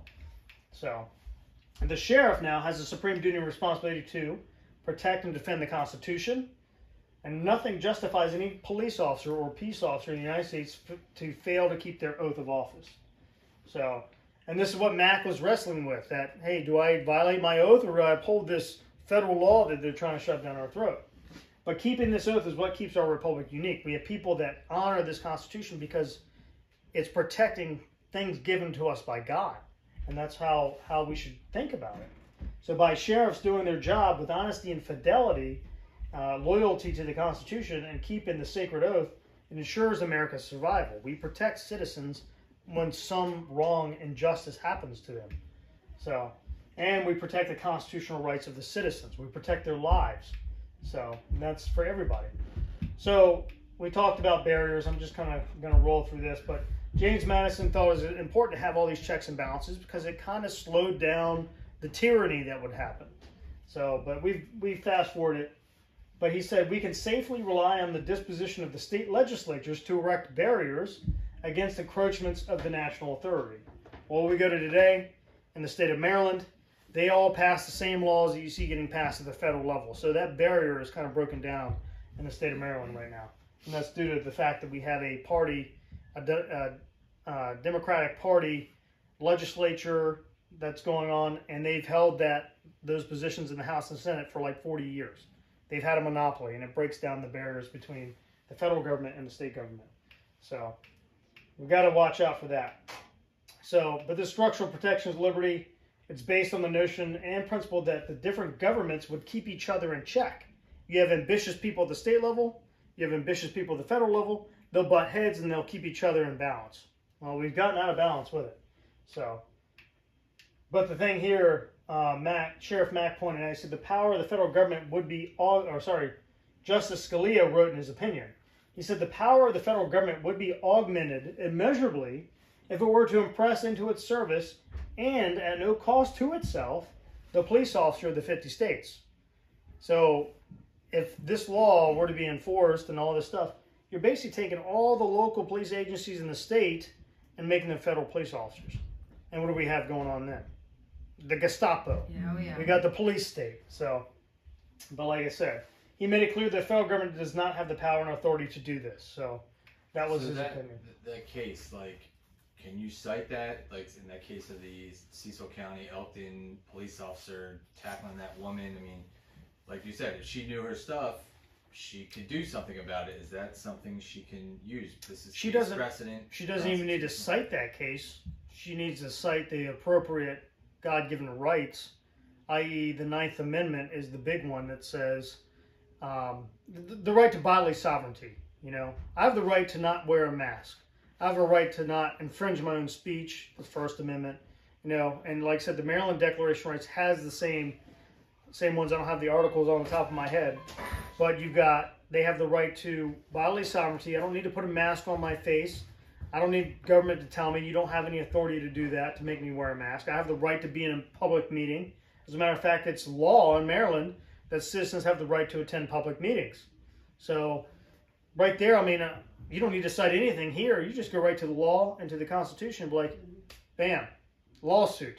Sue this guy. They were making their own laws. I mean, excluding people and Zoom meetings and. So that girl has. I can sit down and list out 100 things that she can go and battle and sue that one deputy, sue the sheriff's office, sue the county, and sue the state of Maryland. That's a big payday right there. That's 4 different parties that you can sue and get money from. And citing the Open Meetings Act, when we went to go visit all of the Maryland sheriffs, they wouldn't let us speak. Yep. But then we said the Open Meetings Act, and they said, oh, you can come in, but... I started to waffle on that, didn't they? But you can't really come in. Yeah, and then they wouldn't let me in the school board meeting because of COVID. But then again, was that truly an open meeting? They were just a meeting of sheriffs. But a school board meeting with elected officials, yeah. I think the sheriff should have it. It should be an Open Meetings Act where you know what's going on. Well, they have federal agents there. Yeah, and that's a problem that we have. Well, that's a problem we have is what's going on in these meetings. What are our sheriffs being told? And like I said, and what are their lawyers telling them? And how many people have you been able to get through in terms of change their mind to realize? Because look at that video that you had in New York City. I mean, you had a sheriff standing right there. I mean, that you really want to scream like, "Hello, dude! You're not like doing your job." Right. Well, people are afraid to stick their necks out on the line. So I don't know. I'm planting the seeds, and hopefully they take fruit, or take root there, and people wake up, and that's what we're doing is through education we're sowing the seeds, and hopefully it's going to fall on people that are going to get this stuff and want to research more. I mean, Andy and Will, 2 great examples of that. These guys have taken their knowledge and done this stuff because of what they've seen and run with it. And, Agape has done a lot of great things because you see this stuff and you've got to dig in and kind of understand the system. And then there's a lot of research and stuff. It takes a lot of time to catch yourself up to where our founding fathers were. But everybody understood this back then, and now it's a forgotten art almost. So, but like I said, remember, we don't have a lawful obligation to go along with federal government making laws for the states or telling states what to do. So, and they ruled that repeatedly in this Mack versus U.S. Case that we talked about. So, but it's up to us to erect these barriers, and the person that does this is your sheriff. So, but we have no excuses. Here's a great thing here. No excuses, right? During the infamous Nuremberg trials, we had Nazi officers who were tried for murder of thousands of innocent Jewish people and gypsies and all these other people during World War II. The soldiers who committed these acts were asked as their defense in court. Well, I was just following orders. So, I was just following orders is what their excuse was. And guess what? The court found them all guilty, put them to death anyway. And we have today, what was that guy at the Cecil Tuckey County up there in Maryland? What was he doing? Just following orders. You just followed orders, and now get ready for that lawsuit to come. So, these things, they've been going on around Maryland. There was a girl down in Calvert County, same issue. She went to go talk to her county commissioner, and their office is in the courthouse down there, and they had the mask mandates going on.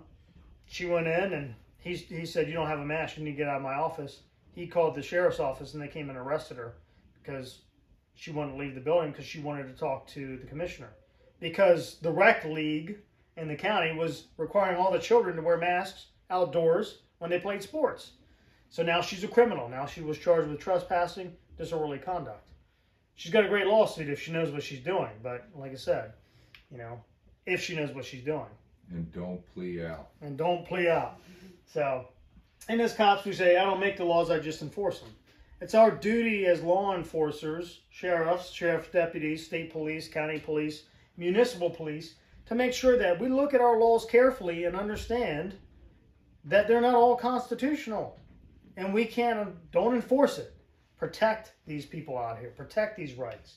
You know, show me the statute that says all laws must be enforced no matter how stupid. There is none. But we are stupid and we do enforce them. So the essence of tyranny is just blind enforcement of unconstitutional law. So law enforcement officers are not puppets for courts or legislatures. The sheriff certainly is not. So, and Thomas Jefferson drives this point home. He says laws are tools of the tyrant. So we make laws for everything for tyranny, right? Licensing. We license everybody to death. We license doctors. Why do you think doctors were so afraid to stand up against COVID? Because if you stood up, they're going to yank your license. Your whole practice is done. Your whole income is done. Who licenses doctors? I don't know, the Federal Board of Doctors or whatever they have going on.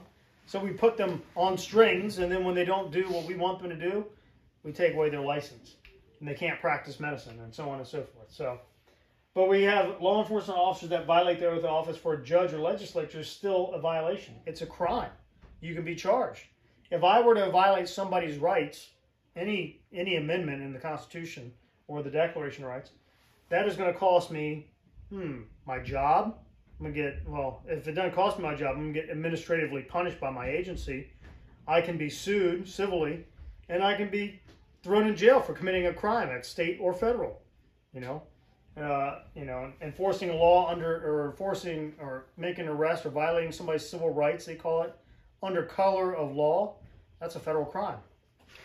So, and how many people did it? 18242. Yep, 18 U.S.C. Section 242 or something like that, yeah. So the county sheriff cannot even violate his oath, even if his constituents wanted him to.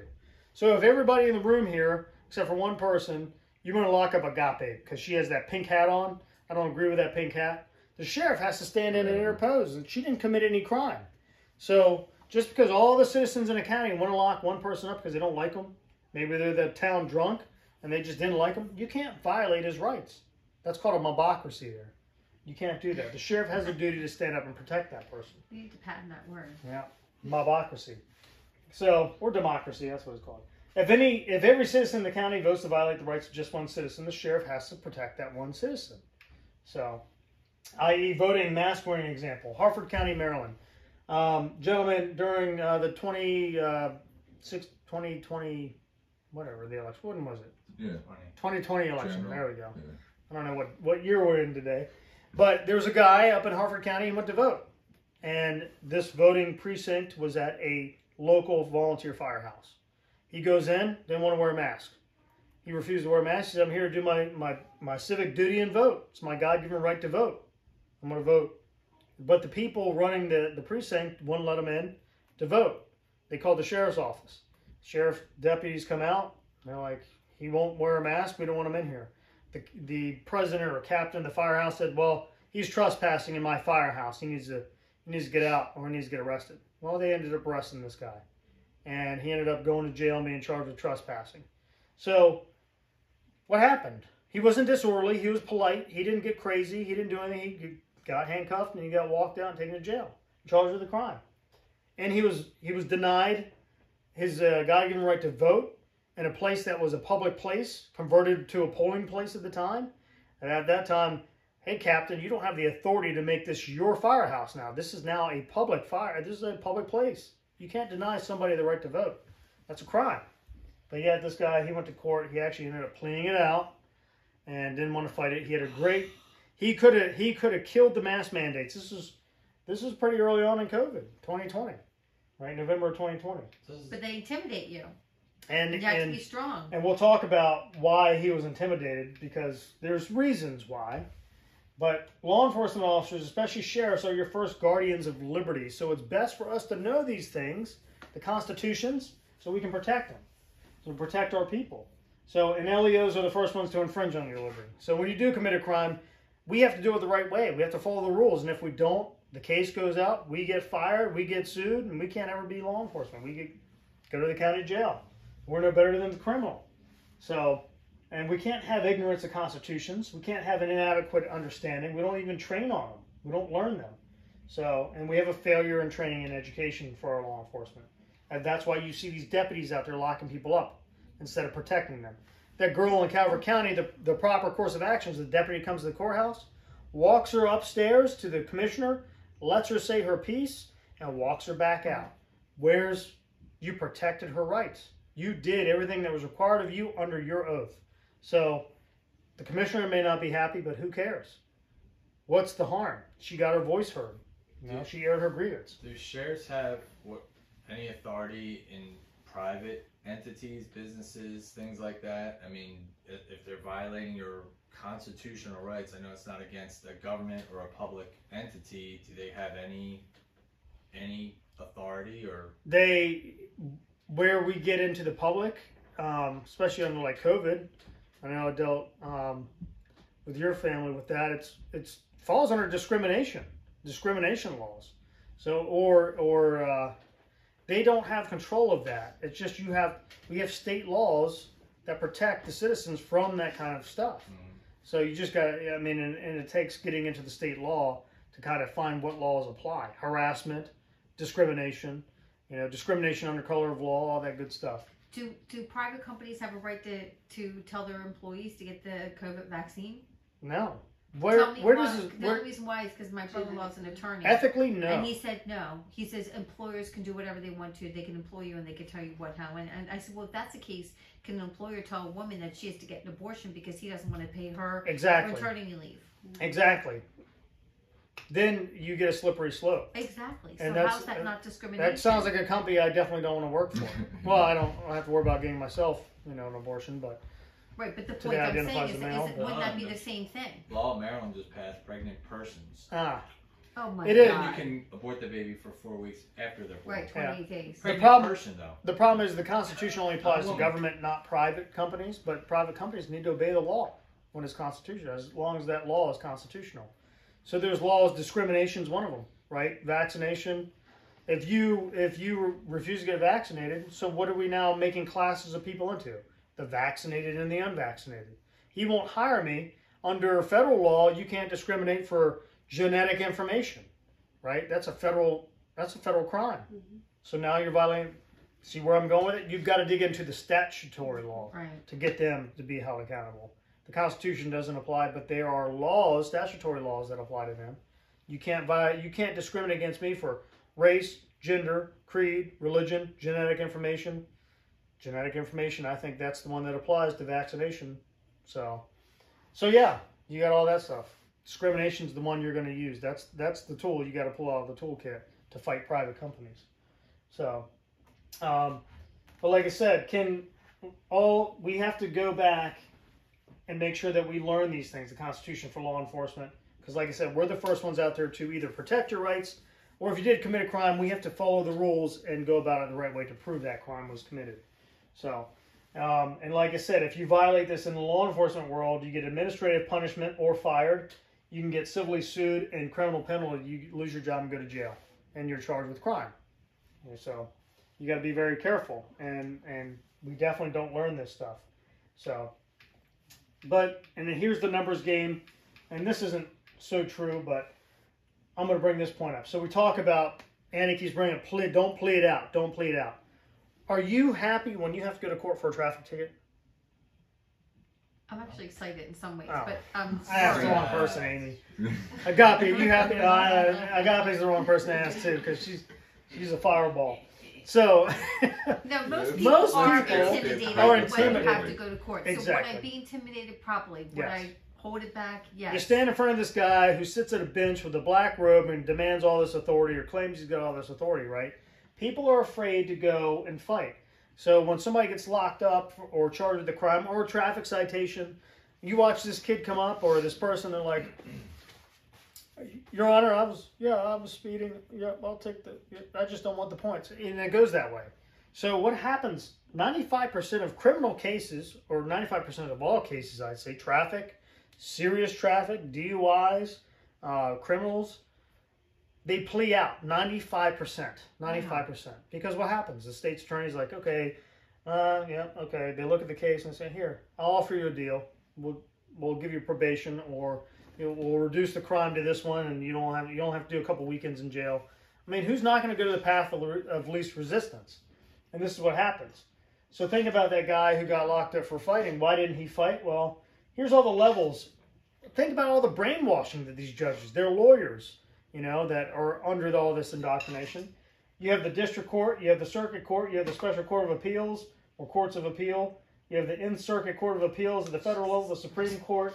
And what does this cost? Time, money, stress, freedom. You got to pay for this attorney. You got to find that attorney that's not Matlock, or that is Matlock, that can do this thing like that. And he's like, yep, and you only owe me like $100. Attorneys, I talked to one attorney just the other day. He says, I charge $750 an hour. Wow. Going to court to represent a person on a speeding citation, charge them $750. Can I tell you something? My son just got his first speeding ticket in Pennsylvania. Yeah. He received a letter from an attorney saying, oh, I pulled your information off the docket that you got a ticket. Do you need an attorney to represent you? There you go. Can you believe Yep. that? So, but the point I'm making, it's easier to plead this stuff out than go away, and to make it go away. So what happened in that gentleman's case up in Harford County, he pled it out because he just wanted to be done. He wanted it to be done. They give him a slap on the wrist and out the door. He had a fantastic civil case. Fantastic. He could have struck down mask mandates then and there. So, but how long does it take to go through civil court? It takes years sometimes. Really? So yeah. So people don't want to go that route. And then with an attorney, it's just $750 an hour. Yeah, but you're not even going to find one that's really going to appropriately they don't even want to take represent the you. cases. Right. You got to find the right one that's going to stand up and actually go through the right process and care Good about luck. your case. And that's good luck. Yeah. So And then their licenses yes. are at risk. Yeah. Yeah, the bar license. Right, because they have like a general news. From what I gather, a friend checked it out.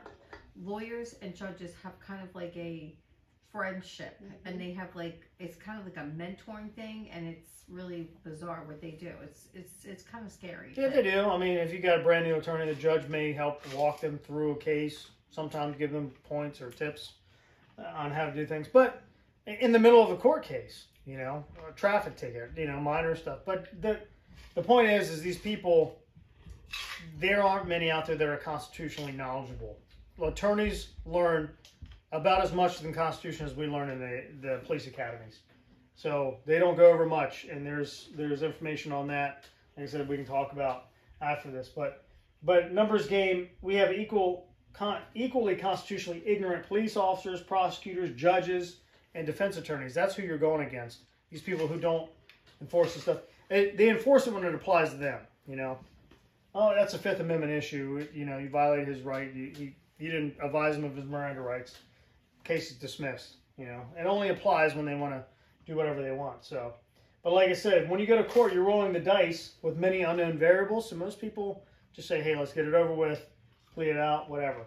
So average citizens are unfamiliar with the court system, intimidated by the court system, and want to make it all go away through the path of least resistance. So now the sheriff, here we go. The sheriff is the man, and why. So we got through all that stuff, kind of some background. But who's the sheriff, and how is it that he's the supreme law enforcement officer of the county, the chief law enforcement officer of that county? The historical review. So office of the sheriff dates back over 1,000 years. It's pre-constitutional. So pretty amazing. We've carried this forward, this concept, this office of the sheriff. So back then, 1,000 years ago, during that time, the basic role of sheriff has not changed. These guys and girls, well, it was all guys back then, he was charged with the maintenance of law and order and the preservation of peace in the county, or domestic tranquility. So in the early stages of the 11th century, the King of England would appoint a person to be the sheriff, or in this case they called him a reeve, to keep the peace in the shire or the county. So it evolved to the shire reeve, so the reeve of the shire, or keeper of the county. And now we've converted it to current day English to sheriff, so as it's known today. So he's always been the chief law enforcement officer in the county. This person is the highest law enforcement officer in the county. So the king originally appointed the sheriff. Now he's appointed by the people through elections. So this is why it's important, because we the people are supposed to be kings. He represents us. He protects us as well from crimes. He protects us from government tyranny as well. So it's the most important aspect of the sheriff's authority. He's elected for and by the people. That is the most important key point about what a sheriff is. He is not appointed. Appointed. This is a key word, because we have a lot of appointees in the law enforcement world, especially in this state. He's not a bureaucrat. He does not report to the town manager, the city council, or the county council. However, the caveat to this is he gets his money from the county council. So if the county council don't like the sheriff, they're going to be less likely to give them the funds they need to do their job. So that's kind of a hamstring, isn't it? So he reports directly to the people and is accountable for them alone. And then a sheriff, to allow a violation of somebody's rights, would be a dereliction of the highest order for a sheriff. So, like I said, he's elected. What about our other law enforcement heads? The state police, we call the superintendent or the state police chief. He's appointed by the governor. What is he not? Elected by the people, and therefore he is not accountable to the people. If the governor wants to order the superintendent to go drag people out of their houses and vaccinate them with the health department, the superintendent's got to be a yes man and go do it. And if he stands up and says no, he's fired, and they'll get a yes man in there. That's the danger of having appointed people in law enforcement. They become police state. They become Gestapo, or they can be easily used as weapons against the citizens. So the county police chief, same deal. Appointed by the county executive or the county council, city police, so on and so forth, city mayor, town police, and all the way down the line. This is why the sheriff is the highest person in the county, because he's elected by the people. He's got the power. So these law enforcement officers are not accountable to the people. They're only accountable to the people that appointed them. So appointed heads are not accountable. That's the point that we're making there. The election of a sheriff gives people the ultimate say to regulate what a sheriff does. If you don't like the sheriff, you vote him out. So, but why does this matter? Like I said, if the governor orders the superintendent of the state to drag people out of their houses and force vaccinate them with gene therapy serum, then guess what? He's going to do it. You know what I mean? Or it's going to cost him his job if he refuses. So, and who can stop these encroachments? It's your sheriff. It's the high sheriff who's the last hope for your freedom. So, the sheriff doesn't have to go along with anybody. They run the show as far as law enforcement. They stand up for their people. You have the power to preserve the peace. That's why we have conservator of the peace, or cop. To enforce the laws when they're constitutional. To arrest and commit felons to jail. These are just the traditional roles of a sheriff from time immemorial here. All right. Execute all processes directed to him. Attend trial courts of record. We all get that in law enforcement. Execute and carry out mandates, orders, and directions of the court. What's the caveat? As long as they're constitutional. It's not just everything. So, call out the posse or militia to support his efforts to keep the peace in the county. So, if we have a rioting group come down to a city, then guess what? We have to call it, the sheriff's got a 92-man force against 2,000 people. Well, that's why we have a posse to call out. It's a posse of people or deputies that he can swear in and take to help him deal with a large mass of people. So his job is to keep the peace. That's why posses are more important. A posse comitatus. To create a posse of citizens for the same purpose, or to help them track down bad guys. This happened in the 1800s. We had posses. Nowadays, it's only like the Midwest sheriffs make posses. So, and they're trusted people that are vetted, they're trained. Obviously today you have to come up with some sort of standardized procedure and training for people that you want to bring into a posse and deputize them when you need them. So, and not enforce unconstitutional federal, state, and local laws. The sheriff has the power to arrest any law enforcement officer that intends to violate the rights of his citizen. So this is important because if you have a county police officer coming to force vaccinate or shut down a business, the sheriff can come in and say, you're violating this person's God-given rights. Get out of here. If you don't leave, I'm going to arrest you. You're violating rights of the citizens. So this is why the sheriff's important. He can kick out a federal government agent. He can kick out the state police. He can kick out the county police because you're violating rights. It's his job to protect the rights of his citizens and keep the peace. What about if he doesn't want to go along with that? With what? Well, let's say you're being intimidated by somebody of one of those agencies. I mean, could they technically say, I'm not getting involved? Which agent? The sheriff? Yeah. I mean, if that's what they offer. Your house and say, I'm going to force vaccinate you. That's what some sheriffs. I won't name any names, but some sheriffs, yeah, they don't get involved. They don't get involved. But if you had, let's rewind back to the summer of last year, and what was going on around counties in this state, they had health department officials showing up with National Guard to people's doorsteps. What do you think an average citizen out here is gonna think when they see somebody dressed in military fatigues, the National Guard? I'm gonna show the sign that's right next to my front door that says "Get out," see, but I won't open the door. Right. You've been educated, see. But your average citizen that's not, they're going to be intimidated by that. Oh my God, they got the Army at my doorstep wearing fatigues in the health department. And they're like, yeah, we got the needles right here. We'll vaccinate you right here. And they're like, oh, okay. Is that not a form of coercion? Yeah, it's illegal. Yeah, and that was happening in counties in this state and states around the entire country. So the sheriff can come out there. What is going on? I think the Eastern Shore ones, Western Maryland, the ones with the lowest vaccination rates, they were targeting. Larry Hogan did there was an article on it. I didn't realize that they really actually, but did anyone take the vaccination by? I'm sure they did. Really? I didn't collect any numbers on it, but I'm pretty sure they did anecdotally. So, but they were doing it in the lowest vaccination counties in the state of Maryland. So, but like I said, the sheriff could intervene there and say, if you don't leave and you don't stop harassing my citizens, I'm going to lock you up. Health department officials, you keep harassing my citizens. Can you tell them through a camera, get off my property, you're trespassing? Yeah. Yeah. Just don't open the door. They can't come in your house. Exactly. That's why I have my sign out front. Mine too. Got that a long time ago. And see, and that's the thing, is these people they're going to coerce you. They're going to try and get you, because they're pushing this agenda, whatever it is. So to get this poison. So, but like I said, the sheriff is the highest law enforcement officer in the county. He trumps state, town, local, federal law enforcement. He can lock up a federal law enforcement officer. And I'll show you a couple cases in that. So, but we don't expect tyrants to fix their ways from anything unless people intervene. And that's why the sheriff has the authority to do that. So, what about the Maryland sheriff? Well, it's vested in the Maryland Constitution, Article 4, Section 44. Article 4 just happens to be the one that talks about the judicial branch, and that's it. So, and the sheriff technically falls on the executive branch, but Maryland's Constitution does not list the duties and responsibilities of a sheriff. Why? Because it was grandfathered in. Everybody, when they wrote the Constitution in 1776, knew what a sheriff was and what a sheriff did. Today, we have counties that sheriffs are court paperwork processors. Baltimore County being one of them.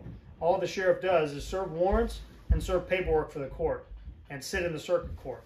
So we have deputies, we pay deputies just to sit in court all day with bailiffs who are special police officers. So tell me, why have they surrendered their authority? Because it's a cush gig. You get paid to sit there and essentially do nothing. So that's why it's a cush gig. 130,000. Andy's running for a cush gig. So yeah. Just sit there, and Monday through Friday we're closed on weekends, and we just hang out at the courts and eat lunch all day, you know what I mean?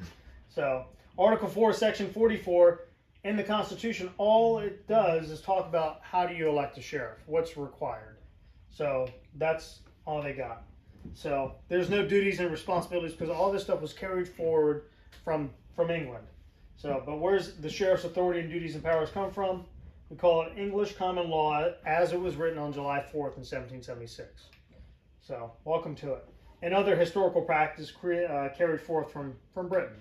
Because we modeled our form of government on Britain's parliament and the way they did things. But does, like, the state of Maryland, like, you got the state police, the Baltimore County police, all the county police departments, do they just lean on the fact that it's not defined in our Constitution to say that we don't care, it doesn't have power or authority, and we've assumed it, like with the county? It's pre-constitutional.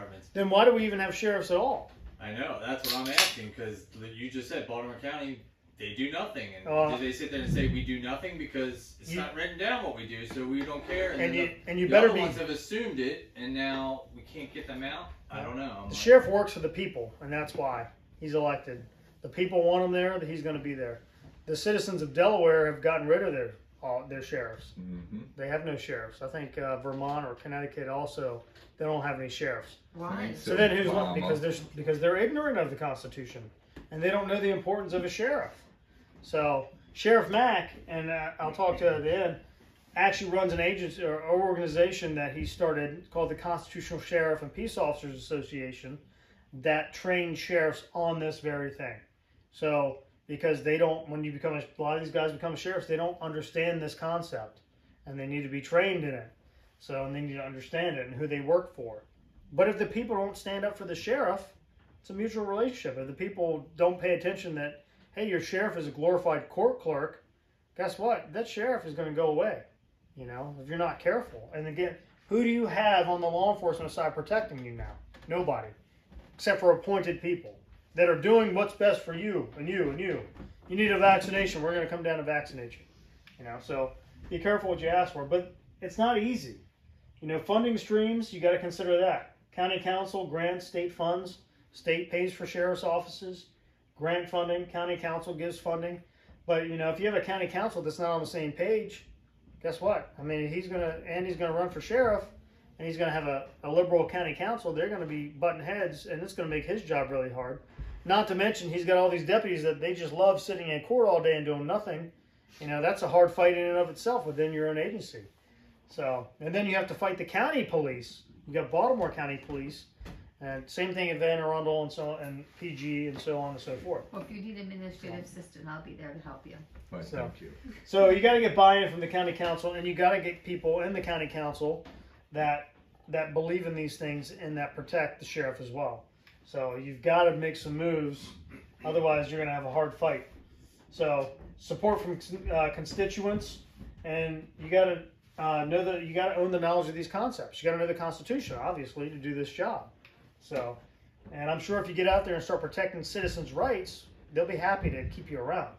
So we got to get out of the box. We got to get our minds out of the box and get out of our own indoctrination, because we all have been indoctrinated. So, and then you got to get buy-in from your own employees and deputies, because you got to wake them up, because they've been sitting in court all day. It's a cush job. You don't have to go run, get any foot chases or do anything. So it's just, you know, you got a lot of work to do in a county like this, in Baltimore County.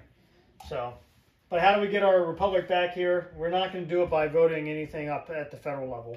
That's not going to change a whole lot. It's just going to continue on. The swamp is the swamp. It's not going away. So we got to start local, and that's the whole point of this thing. The sheriff is the person that we can get in place now, along with the county councils that we can get in place now to protect us, and then we can build back from the build back better, like Joe Biden.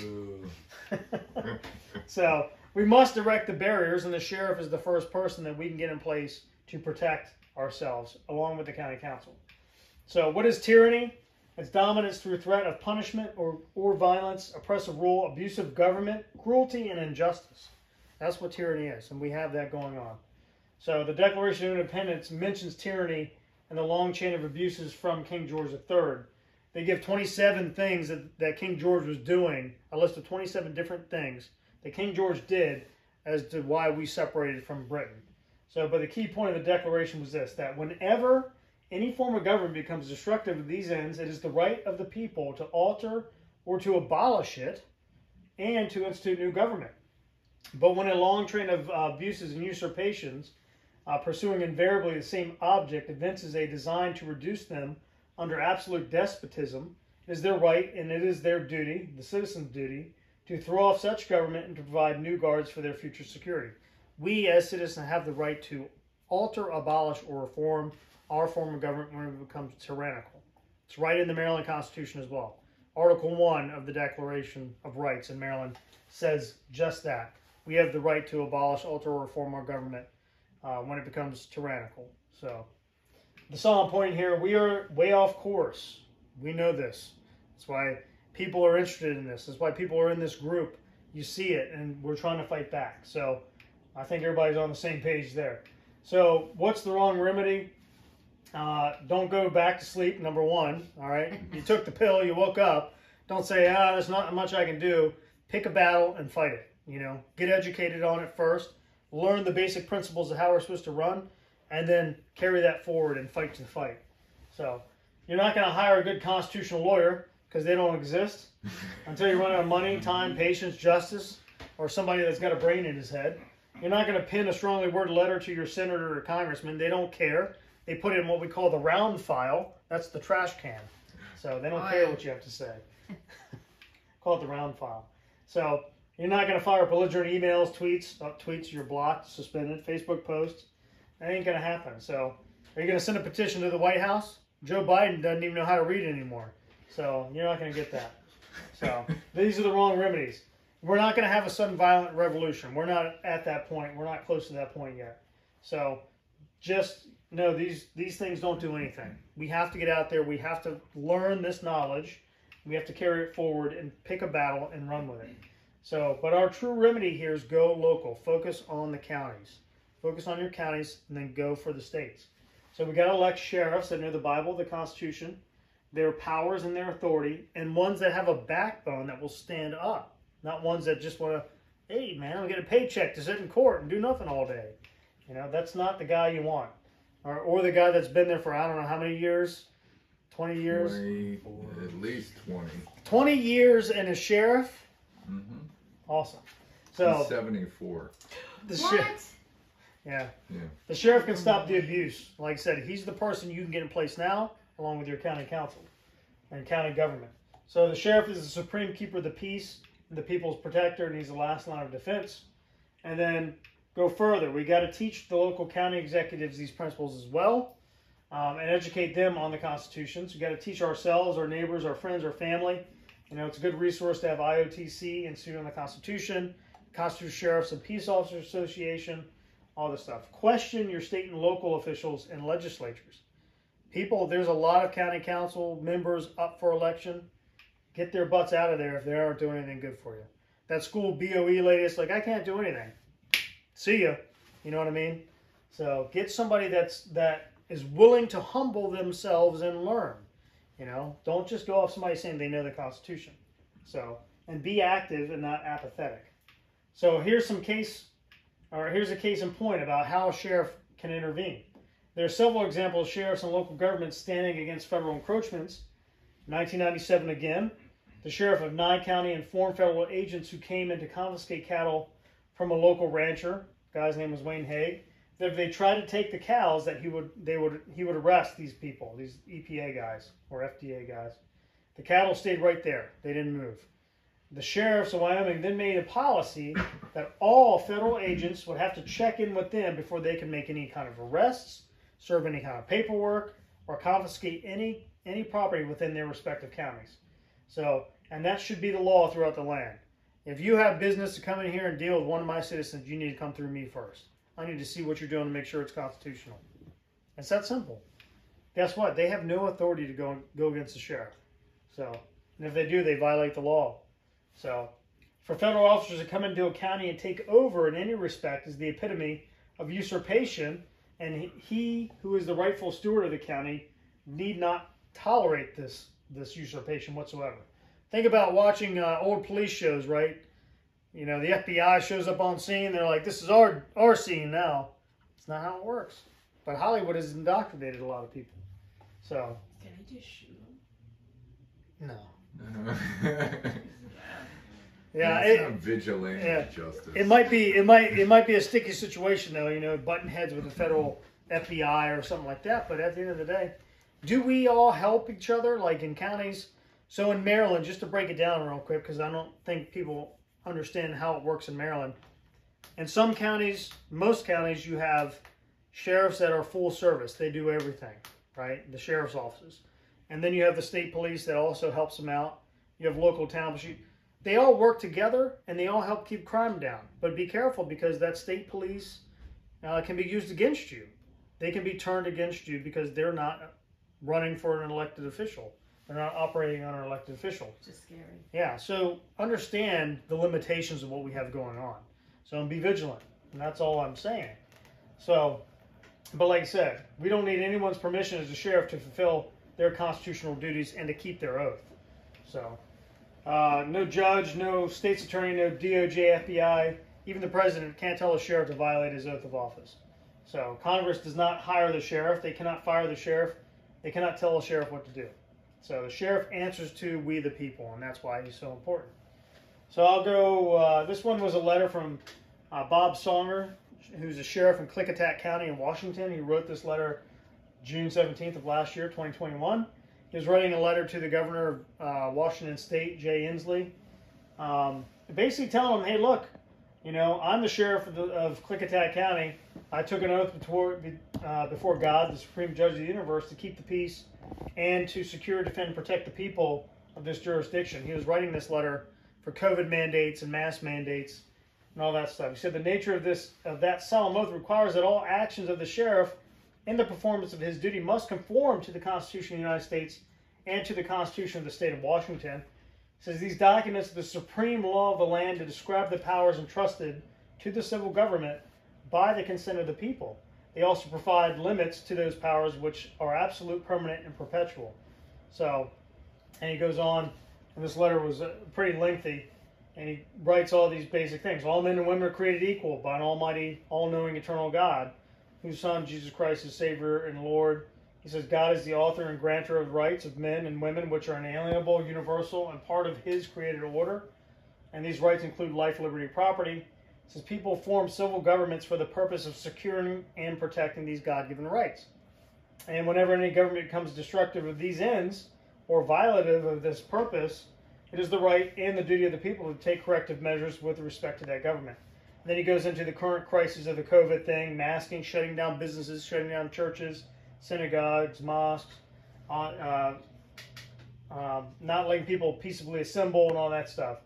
And he goes on and just puts an indictment against the governor and the state government about the whole thing.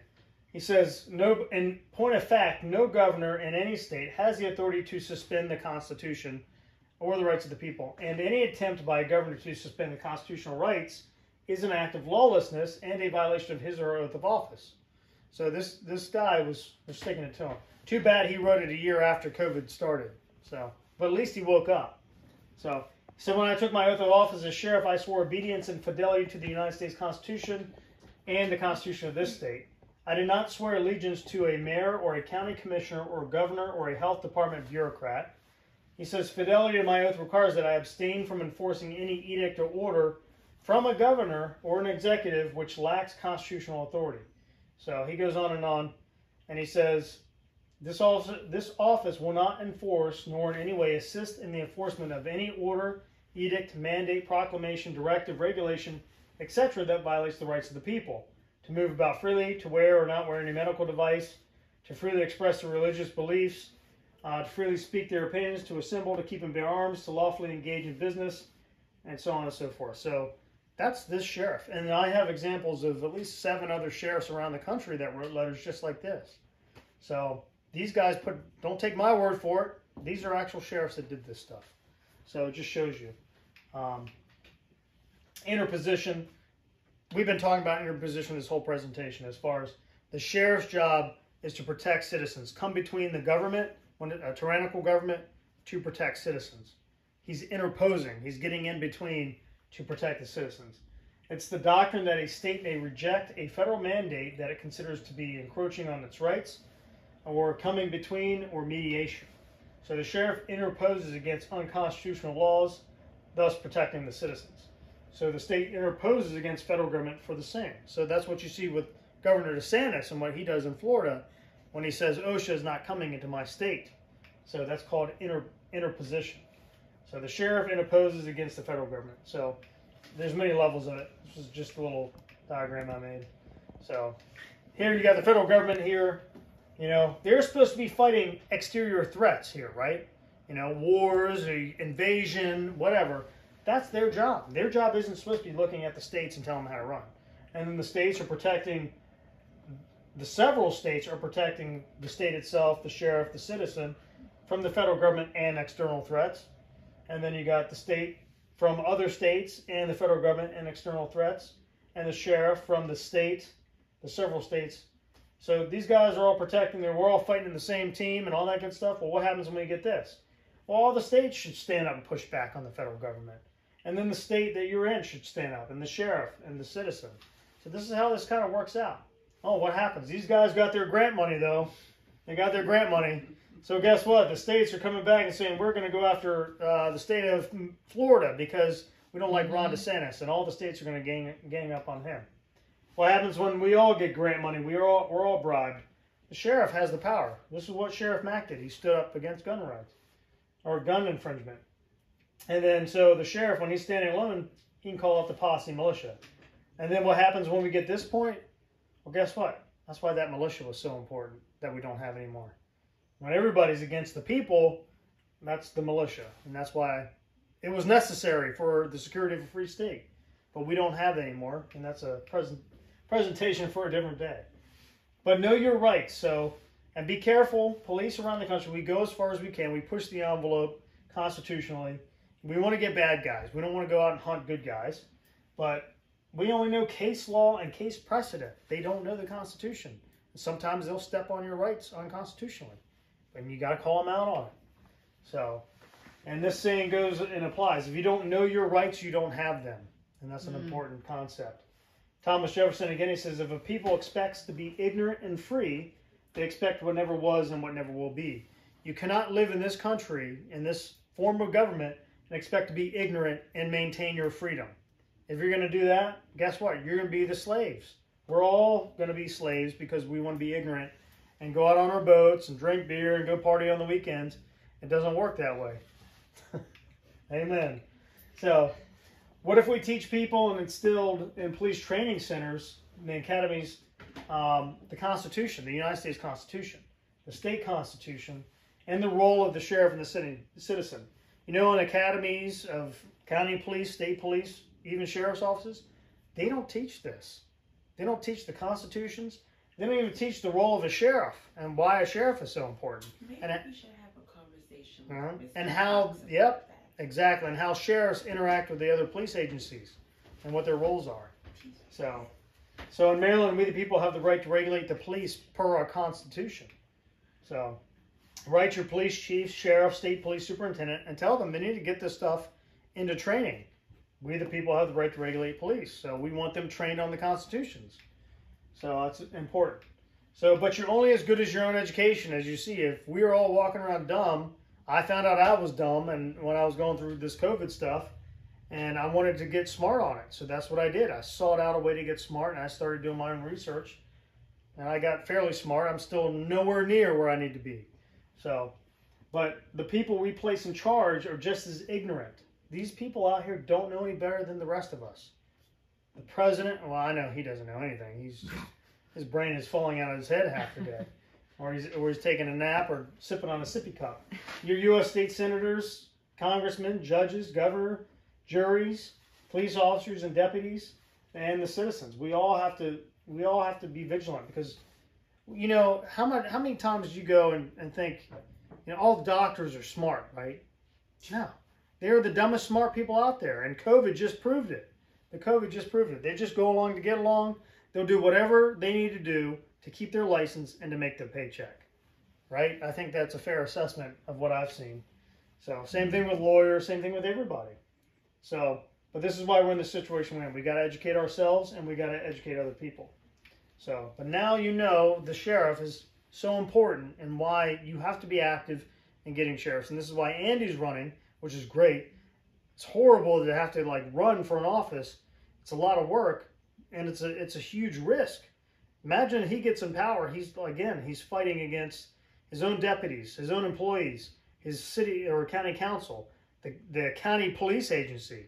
That's a lot of fights on a lot of fronts to have to deal with. So, sorry, but man's brave. That's all I'm saying. And there's Anne Arundel County. But in some counties, like I said, Baltimore County is one of them, Anne Arundel, PG, Montgomery, Howard County, the sheriffs don't do real law enforcement work. So I think that's technically, can they? Sure. Why not? They're the highest law enforcement officer in the county. And why? So does our Constitution, so as long as our Constitution doesn't bar them, or the county, does the county have their own rules? They try to make those new rules that are not constitutional? They can try and make laws, but the people need to get together and say, nope, I want a sheriff that works for us. I want somebody in law enforcement that I personally elect. So that is there for me, because when something happens, I want to be able to pick up the phone and call that person, they protect us. So that's why it's important. A deputy can solve a crime, do an investigation, pull you over for speeding, just the same as any other county police, state police, or whatever, but they have the jurisdiction in their county over all other law enforcement. That includes the deputies as well, because they work for the sheriff. Here's another thing. You can keep the sheriff's office operating the way it does, but you can still be the guy that stands up and protects citizens' rights. They can call a sheriff, but I mean, they're going to have more respect for you if you're out there also helping them with crimes and stuff like that, and protect them. So, I mean, it's just the system we've all been indoctrinated in whichever specific counties. Most of the counties, the sheriff's office do everything. So, and it depends on the size, it depends on the funding, it depends on the population. So there's a lot of things you have to consider, but the ones that have kind of given up their authority or a lot of power just because it's a cush job, you know, they can take it back. They're the highest law enforcement officer in the county. So, but anyway, so the plan is you got to learn these things, right? You got to learn these principles. You got to gather support. We got to encourage others to educate themselves. And then we got to identify these unconstitutional issues and laws being pushed at the federal and local level. And then get together with like-minded groups, which we have with, Andy's got a great group going on here. And you got to hold a town hall with your sheriff and elected officials. Sheriffs, guys that are running. I look forward to seeing when your debate's going to be, if there is going to be a debate. So, He backed out. He'll be debating himself. Ah, excellent. I'm debating an empty chair. Who backed out? Fisher.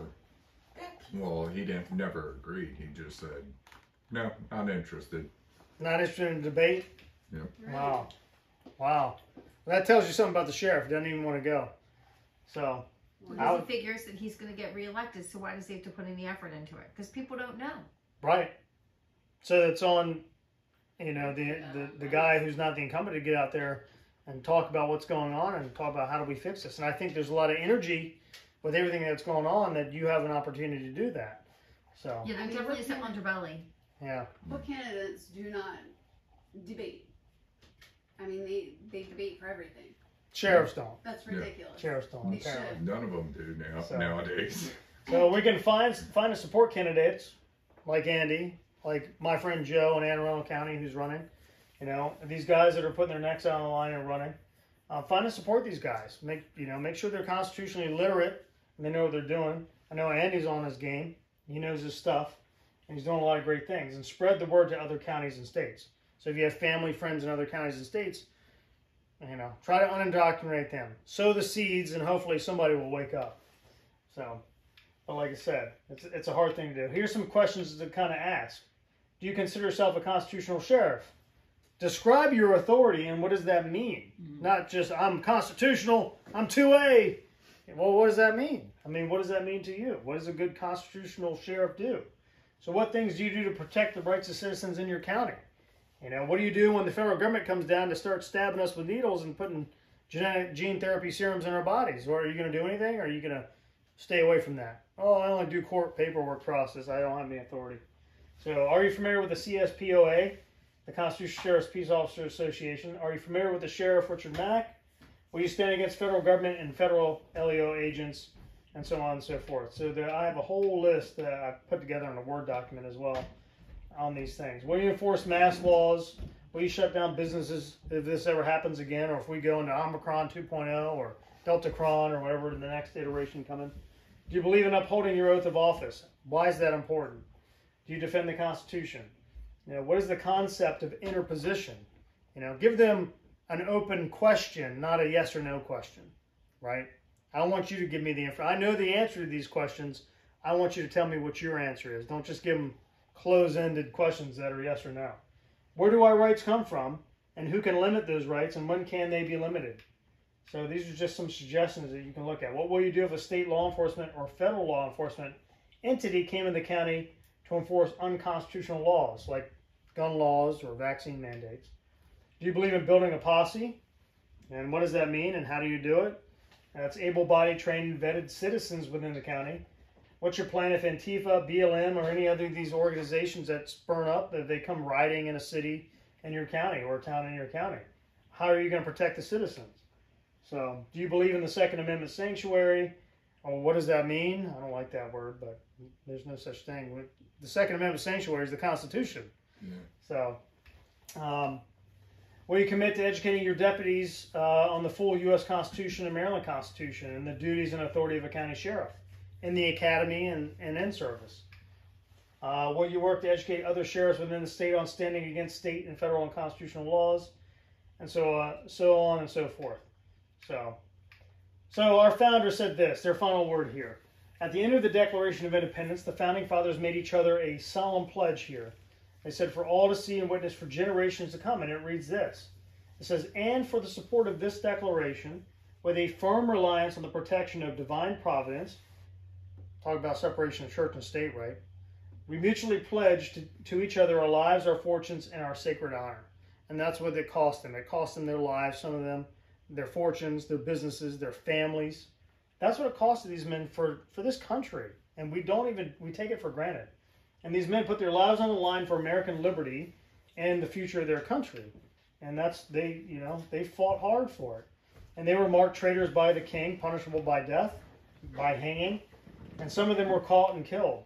And they made this pledge to us. And then we fell asleep and we don't keep it. So we don't keep it the way it needs to be kept. So sheriffs or any public officials should not take their oaths of office lightly. They got to be serious about it. They got to have a spine. And we owe it to the people to keep their liberties safe and protected. There's many instances where we as law enforcement officers can step in and intervene when somebody's rights are being violated. It's not just about getting bad guys. It's about protecting citizens. It's about protecting good citizens and their God-given rights. And especially this past 2 years, this was the big demonstrator of that.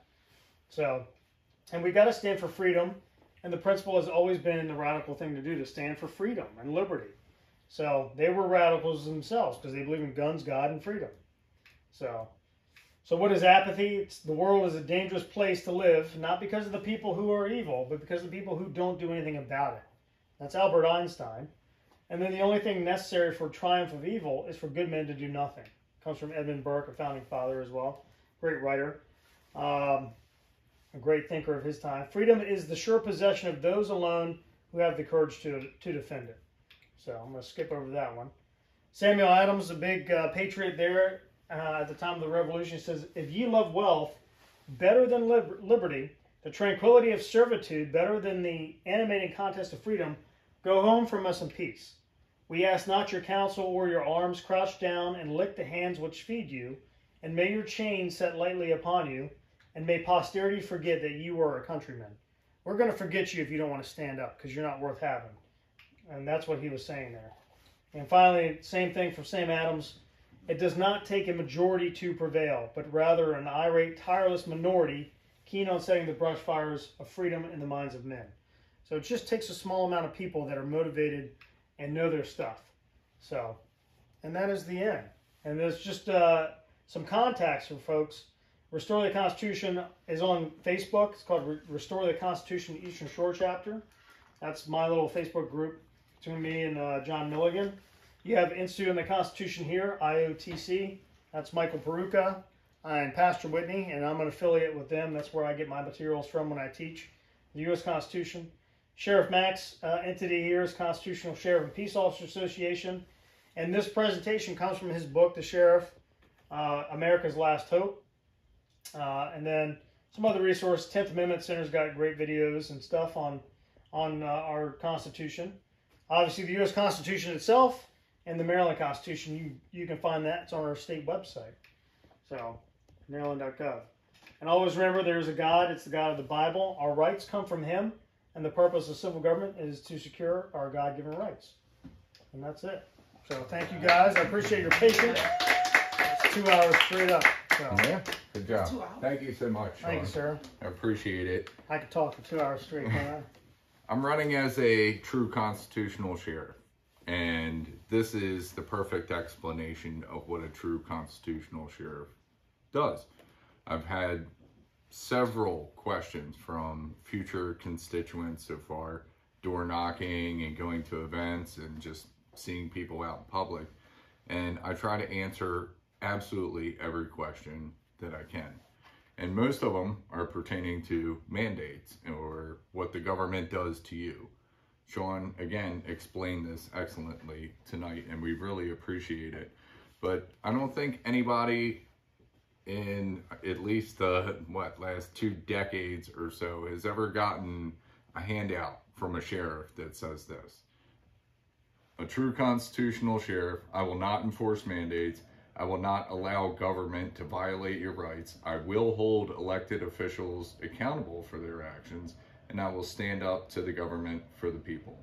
I'll work for you. I'm cool with justice. Are you?